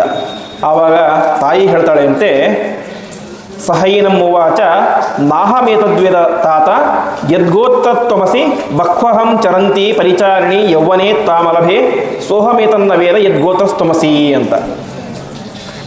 ಅವಳು, ಮಗು, ನನಗೆ ನಿನ್ನ ಗೋತ್ರ ಯಾವುದನ್ನು ಗೊತ್ತಿಲ್ಲಪ್ಪ ಅಂತ ಹೇಳ್ತಾಳೆ. ಅದೇ ಸಾಧ್ಯ, ನನ್ನ ಗೋತ್ರ ಗೊತ್ತಿಲ್ಲ ಹೇಗೆ ಅಂತ ಹೇಳ್ತಾಳೆ. ಆವಾಗ ತಾಯಿ ಹೇಳ್ತಾಳೆ ಅಂತೆ, ನೋಡಪ್ಪ, ನಾನು ನನ್ನ ಯೌವನದಲ್ಲಿ ಅನೇಕ ಮನೆಗಳಲ್ಲಿ ಕೆಲಸ ಮಾಡ್ತಾ ಇದ್ದೆ. ಹಾಗೆ ಕೆಲಸ ಮಾಡಬೇಕಾದ್ರೆ ಎಲ್ಲೋ ಒಂದು ಕಡೆ ಹುಟ್ಟಿದಂಥವನು ನೀನು, ಹಾಗಾಗಿ ನನಗೇನು ಗೊತ್ತಿಲ್ಲ, ನಿನ್ನ ತಂದೆ ಯಾರು ಅಂತಲೂ ಗೊತ್ತಿಲ್ಲ, ನಿನ್ನ ಗೋತ್ರ ಯಾವುದು ಅಂತ ಕೂಡ ಗೊತ್ತಿಲ್ಲ ಅಂತ ಹೇಳ್ಬಿಡ್ತಾಳೆ. ಅಷ್ಟು ಹೇಳಿದಾಗ ಅವನಿಗೆ ಆಕಾಶವೇ ತಲೆ ಮೇಲೆ ಬಿದ್ದಂತೆ ಆಗಿಬಿಡುತ್ತೆ. ಏನಿದು ನನ್ನ ಅವಸ್ಥೆ ಅಂತ ಬೇಸರ ಆಗುತ್ತೆ. ಸರಿ, ಏನೋ ನನ್ನ ಪ್ರಾರಬ್ಧ ಅಂತ ಕೊನೆಗೆ ಋಷಿಗಳ ಹತ್ರ ಬರ್ತಾನೆ. ಹಾರಿದ್ರುಮತ ಋಷಿ ಹತ್ರ ಬಂದು ಹೇಳ್ತಾನೆ, ಋಷಿಗಳೇ, ನಾನು ನನ್ನ ತಾಯಿ ಹತ್ರ ಹೋಗಿ ಕೇಳಿದೆ, ನನ್ನ ಗೋತ್ರ ಯಾವುದಮ್ಮ ಅಂತ. ನನ್ನ ತಾಯಿ ಹೇಳಿದಳು, ನನಗೆ ನಿನ್ನ ಗೋತ್ರ ಯಾವುದನ್ನು ಗೊತ್ತಿಲ್ಲ, ನನಗೆ ಗೊತ್ತಿರೋದಿಷ್ಟೇ, ಕೇವಲ ನನ್ನ ಹೆಸರು ಮತ್ತು ನನ್ನ ತಾಯಿ ಹೆಸರು ಮಾತ್ರ ಗೊತ್ತಿದೆ ಅಂತ ಪ್ರಾಮಾಣಿಕವಾಗಿ ಹೇಳ್ತಾನೆ. ಪ್ರಾಮಾಣಿಕವಾಗಿ ಋಷಿಗಳ ಹತ್ರ ಹೋಗಿ ಹೇಳ್ತಾನೆ, ನೋಡಿ, ನನ್ನ ಗೋತ್ರ ಯಾವುದನ್ನು ಗೊತ್ತಿಲ್ಲ, ನನ್ನ ಹೆಸರು ಸತ್ಯಕಾಮ, ನನ್ನ ತಾಯಿ ಹೆಸರು ಜಬಾಲ ಅಂತ. ಇಷ್ಟು ಹೇಳಿದಾಗ ಋಷಿಗಳಿಗೆ ಭಾರಿ ಸಂತೋಷ ಆಗಿಬಿಡುತ್ತೆ ಅಂತೆ. ವಾಸ್ತವಿಕ ಸಾಮಾನ್ಯ ಯಾರಿಗಾದ್ರೆ ಬೇಸರ ಆಗ್ತಾ ಇತ್ತು, ಪಾಪ ಯಾವ ಮಗು ಏನೋ ಅಂತ ಬೇಸರ ಆಗ್ತಾ ಇತ್ತು. ಋಷಿಗಳಿಗೆ ಸಂತೋಷ ಆಗುತ್ತೆ ಅಂತೆ. ಯಾಕೆ ಸಂತೋಷ ಅಂತ ಹೇಳಿದ್ರೆ, ನೀನು ಬ್ರಾಹ್ಮಣನೇ ಆಗಿದ್ದೀಯಾ ಅಂತ. ಯಾಕೆ ಅಂತ ಹೇಳಿದ್ರೆ, ನೈತದ್ ಬ್ರಾಹ್ಮಣ ವಿಭಕ್ತು ಮಹತಿ ಸವಿತಂ ಸೋದ್ಯಾಹಾರೇಮ ಅಂತ. ಅಂದರೆ ಒಬ್ಬ ಅಂತರಂಗದಲ್ಲಿ ನಿಜವಾಗಿ ಯಾರು ಬ್ರಾಹ್ಮಣ ಆಗಿರ್ತಾನೋ ಅವನಿಗೆ ಮಾತ್ರ ಈ ರೀತಿಯಾಗಿ ಸತ್ಯವನ್ನು ಹೇಳಿಕ್ಕೆ ಸಾಧ್ಯ ಅಂತ. ಈಗ ಬೇರೆ ಯಾರಾದ್ರೂ ಆಗಿಬಿಟ್ಟಿದ್ರೆ ಮನೆಗೆ ಹೋಗ್ತಾ ಇದ್ರು, ತಾಯಿ ಹೀಗೆ ಹೇಳ್ತಾ ಇದ್ರು, ಕೊನೆಗೆ ಅವನೇನು ಮಾಡಬೇಕು, ಹೋಗಿ ಆ ರೀತಿ ಹೇಳಿದ್ರೆ ತನ್ನ ಮರ್ಯಾದೆ ಹೋಗುತ್ತೆ ಹಾಗೆ ಹೀಗೆ ಅಂತ ಬಂದು ಸುಮ್ಮನೆ ಯಾವುದೋ ಒಂದು ಗೋತ್ರ ಹೇಳ್ಬಿಡ್ತಾ ಇದ್ದ. ಇಲ್ಲ, ನಾನು ವಸಿಷ್ಠ ಗೋತ್ರದವನು ಅಂತ ಹೇಳ್ಬಿಡ್ತಾ, ಸುಳ್ಳು ಹೇಳ್ಬಿಡ್ತಾ ಇದ್ದ. ಆದರೆ ಈ ಸತ್ಯಕಾಮ ಏನು ಮಾಡಿದ, ಪ್ರಾಮಾಣಿಕವಾಗಿ ಬಂದು ಹೇಳ್ತಾನೆ ಅಂತೆ, ಋಷಿಗಳೇ, ನನಗೆ ನನ್ನ ಗೋತ್ರ ಯಾವುದೋ ಒಂದು ಗೊತ್ತಿಲ್ಲ, ಇದು ನನ್ನ ವಾಸ್ತವವಾದ ಪರಿಸ್ಥಿತಿ ಅಂತ ಪ್ರಾಮಾಣಿಕವಾಗಿ ತನ್ನ ತಾಯಿ ಏನು ಹೇಳಿದಳು ಅದನ್ನು ಅಲ್ಲಿ ಒಂದು ಹೇಳ್ತಾನೆ ಅಂತೆ. ಅಷ್ಟು ಹೇಳಿದಾಗ ಋಷಿಗಳು ಹೇಳ್ತಾರೆ, ಇನ್ನೂ ಆಲೋಚನೆ ಮಾಡಬೇಕಾದಂಥ ಯಾವುದೇ ವಿಚಾರ ಇಲ್ಲ, ನೀನು ನಿಜವಾಗಿ ಕೂಡ ಬ್ರಾಹ್ಮಣನಾಗಿದ್ದೀಯ, ನಾನು ಅವಶ್ಯವಾಗಿ ನನಗೆ ಉಪನಯನವನ್ನು ಮಾಡ್ತೇನೆ ಅಂತ ಹೇಳಿ ಅವನಿಗೆ ಏನು ಮಾಡ್ತಾರೆ, ವಿಶೇಷವಾಗಿ ಉಪನಯನವನ್ನು ಮಾಡ್ತಾರೆ. ಉಪನಯನವನ್ನು ಮಾಡಿ, ಹೋಗು, ನೀನು ಹೋಗಿ ಕಾಡಿಗೆ ಹೋಗಿ ಸಮಿತಿಗಳನ್ನು ಆರಿಸಿಕೊಂಡು ಬಾ ಅಂತ ಹೇಳಿ ಅವನಿಗೆ ಸಮಿತಿಗಳನ್ನೆಲ್ಲ ಆರಿಸಿಕೊಂಡು ಬಂದು ಮುಂದೆ ಅವನನ್ನು ಶಿಷ್ಯನನ್ನಾಗಿ ಸ್ವೀಕಾರವನ್ನು ಮಾಡಿ ಅವನಿಗೆ ವಿಶೇಷವಾದಂಥ ಉಪದೇಶಗಳನ್ನು ಮಾಡ್ತಾರೆ. ಹೀಗೆ ಉಪದೇಶ ಮಾಡಿದಾಗ ಏನಾಯಿತು, ಆ ಸತ್ಯಕಾಮ ಆಗಿನ ಕಾಲದ ಪ್ರಸಿದ್ಧ ದೊಡ್ಡ ಜ್ಞಾನಿಯಾದ. ಎಲ್ಲಿಯವರೆಗೆ ಅಂತ ಹೇಳಿದ್ರೆ, ಗುರುಗಳ ಆಶೀರ್ವಾದದಿಂದಾಗಿ ಒಂದು ದೊಡ್ಡ ಗುರುಕುಲವನ್ನು ತೆಗೆದ ಅಂತೆ. ಕನಿಷ್ಠ ತನ್ನ ತಂದೆ ಯಾರು, ತನ್ನ ಗೋತ್ರ ಯಾವುದನ್ನು ಗೊತ್ತಿಲ್ಲದೆ ಇರುವಂಥ ಒಬ್ಬ ವ್ಯಕ್ತಿ ದೊಡ್ಡ ಗುರುಕುಲವನ್ನೇ ತೆಗೆದು ದೊಡ್ಡ ಸ್ಕಾಲರ್ ಆದ, ದೊಡ್ಡ ವಿದ್ವಾಂಸನಾದ. ಕೊನೆಗೆ ಹೀಗೆ ಸಾಕ್ತಾ ಇತ್ತು. ಒಂದು ಸಲ ಏನಾಯಿತು, ಅವನು ಗುರುಕುಲ ಓಪನ್ ಮಾಡಿದ. ಆ ಸತ್ಯಕಾಮನ ಗುರುಕುಲಕ್ಕೆ ಇನ್ನೊಬ್ಬ ವ್ಯಕ್ತಿ ಬಂದ ಅಂತೆ. ಅವನ ಹೆಸರು ಉಪಕೋಸಲ ಅಂತ. ಉಪಕೋಸಲ ಅಂತ ಒಬ್ಬ ವ್ಯಕ್ತಿ ಅವನು ಬಂದಾಗ ಅವನು ಕೂಡ ನನಗೆ ನೀವು ವಿದ್ಯಾಭ್ಯಾಸವನ್ನು ಹೇಳ್ಕೊಡ್ಬೇಕು ಅಂತ ಪ್ರಾರ್ಥನೆಯನ್ನು ಮಾಡ್ತಾನೆ. ಪ್ರಾರ್ಥನೆಯನ್ನು ಮಾಡಿದಾಗ ಸರಿ ನನಗೆ ವಿದ್ಯಾಭ್ಯಾಸ ಹೇಳ್ಕೊಡ್ತೇನೆ ಅಂತ ಹೇಳಿದ. ಆದರೆ ಉಪದೇಶ ಮಾಡಲಿಲ್ಲ ಸತ್ಯಕಾಮರೇ ಮಾಡಿದ್ರು. ಅವನ ಜೊತೆಗೆ 100 ಜನ ಬಂದಿದ್ರು. ಎಲ್ಲರಿಗೂ ಉಪದೇಶ ಮಾಡ್ತಾರೆ, ಇವನಿಗೆ ಮಾತ್ರ ಉಪದೇಶ ಮಾಡೋದೇ ಇಲ್ಲ. ಇವನ ಕೆಲಸ ಏನು ಅಂತ ಹೇಳಿದ್ರೆ 3 ಅಗ್ನಿಗಳು, ನಮಸ್ತೆ ಗಾರ್ಹಪತ್ಯಾಯ, ನಮಸ್ತೆ ದಕ್ಷಿಣಾಗ್ನೇಯೇ, ನಮ ಆಹವನೀಯ ಅಂತ ದಾಕ್ಷಿಣಾತ್ಯಾಗ್ನಿ ಆಹ್ವಾನೀಯಾಗ್ನಿ 3 ಅಗ್ನಿಗಳು ಪ್ರತಿನಿತ್ಯವೂ ಕೂಡ ಗುರುಗಳು ಯಾಗವನ್ನು ಮಾಡ್ತಾ ಇದ್ರು, ಅಗ್ನಿಹೋತ್ರ ಮಾಡ್ತಾ ಇದ್ರು. ಗುರುಗಳು ಹೋಮವನ್ನು ಮಾಡುವಂತಹ ಅಗ್ನಿಯ ರಕ್ಷಣೆ ಮಾಡೋದು ಯಾರು? ಈ ಉಪಕೋಸದ ಕೆಲಸ. ಅಂದರೆ ಅಗ್ನಿ ಯಾವತ್ತೂ ಕೂಡ ಆರಬಾರ್ದು ಅಂತ ಅಗ್ನಿಹೋತ್ರದಲ್ಲಿ ಒಂದು ನಿಯಮ. ದಿನದ 24 ಗಂಟೆಯೂ ಕೂಡ ಅಗ್ನಿ ಉರಿತಾನೆ ಇರಬೇಕು ಅಂತ. ಅದನ್ನು ಕಾಪಾಡಲಿಕ್ಕೆ ಯಾರಾದರೂ ಬೇಕಲ್ಲ, ಟೈಮಿಗೆ ಸರಿಯಾಗಿ ಕಟ್ಟಿಗೆ ಹಾಕಲಿಕ್ಕೆ ಅಂತ. ಆ ಕೆಲಸವನ್ನು ಈ ಉಪಕೋಸನ ಮಾಡ್ತಾ ಇದ್ದ. ಹೀಗೆ 1 ವರ್ಷ ಆಯಿತು, 2 ವರ್ಷ ಆಯಿತು, 3 ವರ್ಷ ಆಯಿತು, 12 ವರ್ಷ ಆಯಿತು ಅಂತೆ. 12 ವರ್ಷವಾದರೂ ಕೂಡ ಗುರುಗಳೇ ಮಾಡಲಿಲ್ಲ, ಉಪಕೋಸಲನಿಗೆ ವಿದ್ಯೆಯನ್ನು ಹೇಳಿಕೊಡಲೇ ಇಲ್ಲ. ಕೊನೆಗೆ ಅವನಿಗೆ ತುಂಬ ಬೇಜಾರಾಯಿತು. ಆದರೂ ಕೂಡ ಏನು ಕೂಡ ಮಾತಾಡಲಿಲ್ಲ. ಒಂದು ದಿವಸ ಏನಾಯಿತು, ಗುರುಗಳು ಮನೆಯಲ್ಲಿ ಇದ್ದಾಗ ಆ ಗುರುಗಳ ಹೆಂಡತಿ ಬಂದು ಹೇಳಿದ್ಲು ಅಂತೆ, ನೋಡಿ ಪಾಪ ಆ ಒಂದು ಬ್ರಹ್ಮಚಾರಿ ಕುಶಲಮಗ್ನಿ ಪರಿಚಾರಯಿತ್ವ ಇಮಾ ಅಗ್ನಯ ಪರಿಪ್ರಾವೋಚನ್, ತುಂಬ ಶ್ರದ್ಧೆಯಿಂದಾಗಿ ಭಕ್ತಿಯಿಂದಾಗಿ ಅಗ್ನಿಯ ರಕ್ಷಣೆ ಮಾಡ್ತಾ ಇದ್ದಾನೆ. ನೀವು ನೋಡಿದರೆ ಅವನಿಗೆ ಒಂದೇ ಒಂದು ವಿದ್ಯೆಯನ್ನು ಕೂಡ ಹೇಳಿಕೊಟ್ಟೇ ಇಲ್ಲಲ್ಲ ಅಂತ ಹೇಳ್ತಾಳೆ ಅಂತೆ. ಆವಾಗ ಅವರು ಹೇಳ್ತಾರೆ, ಇಲ್ಲ ನಾನು ಹೇಳಿಕೊಡೋದಿಲ್ಲ ಅಂತ ನಿರಾಕರಣೆ ಮಾಡ್ತಾರೆ ಅಂತೆ. ಹೆಂಡತಿಗೆ ಅರ್ಥ ಆಗೋದು ಏನಿದೆ ಅಂತ ಬಿಟ್ಟು ಬಿಡ್ತಾಳೆ. ಕೊನೆಗೆ ಅವರು ಒಂದು ದಿವಸ ಬೇರೆ ಊರಿಗೆ ಅಂತ ಹೋಗಿರ್ತಾರೆ. ಆ ಸಂದರ್ಭದಲ್ಲಿ ಏನಾಗುತ್ತೆ, ಇವನು ಯಜ್ಞದ ರಕ್ಷಣೆಯನ್ನು ಮಾಡ್ತಾ ಇರ್ತಾನೆ. ಮಾಡಬೇಕಾದ್ರೆ ಅವನಿಗೆ ತುಂಬ ಬೇಸರ ಆಗುತ್ತೆ ಅಂತೆ. ನಾನು ಇಷ್ಟೆಲ್ಲ ಸೇವೆಯನ್ನು ಮಾಡಿದೆ, ಇಷ್ಟು ಸೇವೆಯನ್ನು ಮಾಡಿದ್ರು ಕೂಡ ನನಗೆ ಗುರುಗಳು ಒಂದೇ ಒಂದು ವಿದ್ಯೆಯನ್ನು ಉಪದೇಶ ಮಾಡಿಕೊಡಲೇ ಇಲ್ಲಲ್ಲ ಅಂತ. ಆವಾಗ ಏನಾಗುತ್ತೆ, ಇವನ ಮಾತನ್ನು ಆ ಅಗ್ನಿಗಳು ಕೇಳಿಸ್ಕೊಳ್ತಾವಂತೆ. ದಾಕ್ಷಿಣಾತ್ಯಾಗ್ನಿ ಏನು ಆಹ್ವಾನಿ ಅಂತ ತೆಗೆದಲ್ಲ, ಆ 3 ಅಗ್ನಿಗಳು ಇವನ ಮಾತನ್ನು ಕೇಳಿಸ್ಕೊಳ್ತಾವಂತೆ. ಈ 3 ಅಗ್ನಿಗಳು ಕೂಡ ಇವನ ಮಾತನ್ನು ಕೇಳಿಸಿಕೊಂಡು ಏನು ಮಾಡ್ತವೆ, ಮೇಲಿಂದ ಎದ್ದು ಬರ್ತವೆ ಅಂತೆ. ಅಲ್ಲಿ ತನಕ ಬೆಂಕಿಯಂತೆ ಕಾಣ್ತಾ ಇದ್ದಂತಹ 3 ಅಗ್ನಿಗಳು ದೇಹವನ್ನು ಧಾರಣೆ ಮಾಡಿಕೊಂಡು ಬಂದು ಈ ಉಪಕೋಸಲನ ಹತ್ರ ಬರ್ತವೆ. ಉಪಕೋಸಲನ ಹತ್ರ ಬಂದು ಅವರೇ ಮಾಡ್ತಾರೆ ಅಂತೆ. ಆ 3 ಅಗ್ನಿಗಳು ಕೂಡ ಇವನಿಗೆ ಉಪದೇಶವನ್ನು ಮಾಡ್ತವೆ ಅಂತೆ. ಏನು ಉಪದೇಶ ಅಂತ ಹೇಳಿದ್ರೆ, ಗಾರ್ಹಪತ್ಯ ಎನ್ನುವಂಥ ಮೊದಲ ಅಗ್ನಿ ಇವನಿಗೆ ಉಪದೇಶವನ್ನು ಮಾಡುತ್ತೆ. ಪೃಥ್ವಿಯಲ್ಲಿ ಅಂತರ್ಯಾಮಿಯಾಗಿರುವಂಥ ಪರಮಾತ್ಮನ ಬಗ್ಗೆ ಉಪದೇಶವನ್ನು ಮೊದಲನೇ ಅಗ್ನಿ ಮಾಡುತ್ತೆ. ಆಮೇಲೆ ದಾಕ್ಷಿಣಾಗ್ನಿ ಎನ್ನುವುದು ನೀರಿನಲ್ಲಿ ಅಂತರ್ಯಾಮಿಯಾಗಿರುವಂತಹ ಅಗ್ನಿಯ ಬಗ್ಗೆ ಉಪದೇಶವನ್ನು ಮಾಡುತ್ತೆ. ಆಹವನೀಯ ಎನ್ನುವಂಥ ಅಗ್ನಿ ಪ್ರಾಣದಲ್ಲಿ ಅಂತರ್ಯಾಮಿಯಾಗಿರುವಂಥ ಅಗ್ನಿಯ ಉಪದೇಶ ಮಾಡುತ್ತೆ ಅಂತ ಅನೇಕ ರೀತಿಯ ಉಪದೇಶಗಳನ್ನು ಹೇಳ್ತಾರೆ. ಹೀಗೆ ಒಟ್ಟಿನಲ್ಲಿ 12 ವರ್ಷಗಳ ಕಾಲ ಉಪಕೋಸಲನಿಗೆ ಸತ್ಯಕಾಮರು ಒಂದೇ ಒಂದು ಅಕ್ಷರವನ್ನು ಕೂಡ ಉಪದೇಶ ಮಾಡಲಿಲ್ಲ.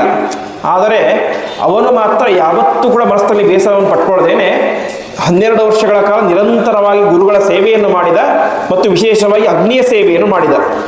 ಅದರ ಪ್ರಭಾವ ಏನಾಯಿತು, 12 ವರ್ಷಗಳ ಕಾಲ ಸೇವೆಯ ಪರಿಣಾಮವಾಗಿ ಸಾಕ್ಷಾತ್ ಆ ಅಗ್ನಿಗಳೇನೆ ದೇಹವನ್ನು ಧಾರಣೆ ಮಾಡಿಕೊಂಡು ಬಂದು ಅವನಿಗೆ ವಿಶೇಷವಾದ ತತ್ವದ ಉಪದೇಶವನ್ನು ಮಾಡ್ತಾರೆ. ಕೊನೆಗೆ ಅವನಿಗೆ ಒಳ್ಳೆಯ ಜ್ಞಾನ ಬಂತು. ಆಮೇಲೆ ಏನಾಯಿತು, ಒಂದು ದಿವಸ ಗುರುಗಳು ಊರಿಗೆ ಹೋದವರು ವಾಪಸ್ ಬರ್ತಾರೆ. ವಾಪಸ್ ಬಂದಾಗ ಅವನು ಏನು ಮಾಡ್ತಾನೆ, ಗುರುಗಳಿಗೆ ಸಾಷ್ಟಾಂಗ ನಮಸ್ಕಾರವನ್ನು ಮಾಡಿ ಅವನು ನನಗೆ ದೊಡ್ಡ ಅನುಗ್ರಹವನ್ನು ಮಾಡಿದರೆ, ನಿಮ್ಮ ಅಗ್ನೇಯ ಸೇವೆಯನ್ನು ಮಾಡಿದರ ಪರಿಣಾಮವಾಗಿ ನನಗೇನಾಯಿತು, ದೊಡ್ಡ ತತ್ವದ ಉಪದೇಶ ಆಯಿತು ಅಂಥೇಳಿ ಅವನೇನು ಮಾಡ್ತಾನೆ, ಮುಂದೆ ಅನೇಕ ಅಧ್ಯಯನವನ್ನೆಲ್ಲವನ್ನು ಕೂಡ ಮುಗಿಸಿಕೊಂಡು ತಾನು ತನ್ನ ಊರಿಗೆ ಹೋಗಿ ತಾನು ಕೂಡ ಅಲ್ಲಿ ಒಂದು ದೊಡ್ಡ ಗುರುಕುಲವನ್ನು ಪ್ರಾರಂಭ ಮಾಡ್ತಾನೆ ಅಂತ ಉಪನಿಷತ್ನಲ್ಲಿ ಮಾತು ಬರುತ್ತೆ. ಇದರ ತಾತ್ಪರ್ಯ ಅಂತ ಹೇಳಿದ್ರೆ, ಬೇರೆ ಯಾರಾದರೂ ಆಗಿದ್ರೆ ವಾಪಸ್ ಬಂದ್ಬಿಡ್ತಾ ಇದ್ರು. 12 ವರ್ಷ ಸೇವೆ ಮಾಡಿದೆ, ಒಂದೇ ಒಂದು ಅಕ್ಷರವನ್ನು ಕೂಡ ಹೇಳ್ಕೊಡ್ಲಿಲ್ಲ ಅಂತ ಗುರುಗಳ ಮೇಲಿನ ಸಿಟ್ಟಿನಿಂದಾಗಿ ಬೈದು ಹೊಡೆದು ಏನೋ ಒಂದು ಮಾಡಿ ಓಡಿ ಬಂದ್ಬಿಡ್ತಾ ಇದ್ರು. ಆದರೆ ಈ ಉಪಕೋಸಲ ಮಾತ್ರ ಏನು ಮಾಡಲಿಲ್ಲ, 12 ವರ್ಷ ಆದರೂ ಕೂಡ ತಾನು ಮೊದಲ ದಿವಸ ಗುರುಕುಲಕ್ಕೆ ಹೋದಾಗ ಎಷ್ಟು ಶ್ರದ್ಧೆಯಿಂದ ಭಕ್ತಿಯಿಂದ ಗುರುಗಳ ಸೇವೆಯನ್ನು ಮಾಡ್ತಾ ಇದ್ದನೋ, 12 ವರ್ಷಗಳಾದ ಮೇಲೆ ಗುರುಗಳು ಒಂದು ಅಕ್ಷರ ಹೇಳಿಕೊಡದೆ ಹೋದರೂ ಕೂಡ ಅಷ್ಟೇ ಶ್ರದ್ಧೆಯಿಂದ ಅಷ್ಟೇ ಭಕ್ತಿಯಿಂದ ಗುರುಗಳ ಸೇವೆಯನ್ನು ಮಾಡ್ತಾ ಇದ್ದ. ಆ ಗುರುಗಳ ಸೇವೆಯ ಪ್ರಭಾವದಿಂದಾಗಿ ಸಾಕ್ಷಾತ್ತಾಗಿ ಆ 3 ಅಗ್ನಿಗಳೇನೆ ಅವನಿಗೆ ಬಂದು ವಿಶೇಷವಾದಂತಹ ಅನುಗ್ರಹವನ್ನು ಮಾಡಿದವು ಎನ್ನುವಂಥ ಪ್ರಸಂಗ ಬರುತ್ತೆ. ಹೀಗೆ ಉಪನಿಷತ್ತಿನ ಒಂದೊಂದು ಉಪಾಖ್ಯಾನಗಳು ಕೂಡ ನಮಗೆ ಒಂದೊಂದು ರೀತಿಯಂಥ ಮಾರ್ಗದರ್ಶನವನ್ನು ಮಾಡಿಕೊಡ್ತವೆ. ಹೀಗೆ ಗುರುಗಳ ಸೇವೆ, ಪರಮಾತ್ಮನ ಸೇವೆ ಅದು ಯಾವತ್ತೂ ಕೂಡ ವ್ಯರ್ಥ ಆಗೋದಿಲ್ಲ ಅಂತ ಈ ಒಂದು ಪ್ರಸಂಗದ ಮೂಲಕ ತಿಳಿಯಬಹುದು. ಹೀಗೆ ಅನೇಕ ರೀತಿಯಾದಂಥ ಉಪಾಖ್ಯಾನಗಳು ಈ ಒಂದು ಛಾಂದೋಗ್ಯ ಉಪನಿಷತ್ನಲ್ಲಿ ವಾಸ್ತವಿಕವಾಗಿ ತುಂಬ ದೊಡ್ಡ ಉಪನಿಷತ್ತು. ಈ ಛಾಂದೋಗ್ಯ ಮತ್ತು ಬೃಹದಾರಣ್ಯಕ ಮತ್ತು ಐತರೇಯ ಉಪನಿಷತ್ತು ತುಂಬ ದೊಡ್ಡ ಉಪನಿಷತ್ತುಗಳು. ಅದರಲ್ಲಿ ಅನೇಕ ರೀತಿಯಾದಂತಹ ಒಂದು ಉಪಾಖ್ಯಾನಗಳ ಮೂಲಕ ವೇದ ನಮಗೆ ಉಪದೇಶಗಳನ್ನು ಮಾಡ್ತಾ ಹೋಗುತ್ತೆ. ಅದರಲ್ಲಿ ಒಂದು 3 ಉಪಾಖ್ಯಾನಗಳನ್ನು ರಾಯರ ವ್ಯಾಖ್ಯಾನದ ಹಿನ್ನೆಲೆಯಲ್ಲಿ, ರಾಯರ ಖಂಡಾರ್ಥದ ಹಿನ್ನೆಲೆಯಲ್ಲಿ ನಾವು ಯಥಾಮತಿಯಾಗಿ ಚಿಂತನೆಯನ್ನು ಮಾಡಿದ್ದೇವೆ. ಹಿಂದೆ ಹೇಳಿದಂತೆ ಉಪನಿಷತ್ತು ತುಂಬ ಕ್ಲಿಷ್ಟಕರವಾದದ್ದು. ಅದರ ಚಿಂತನೆಯನ್ನು ಯಥಾಮತಿಯಾಗಿ ನಾನು ನಿಮ್ಮ ಮುಂದೆ ಇಟ್ಟಿದ್ದೇನೆ.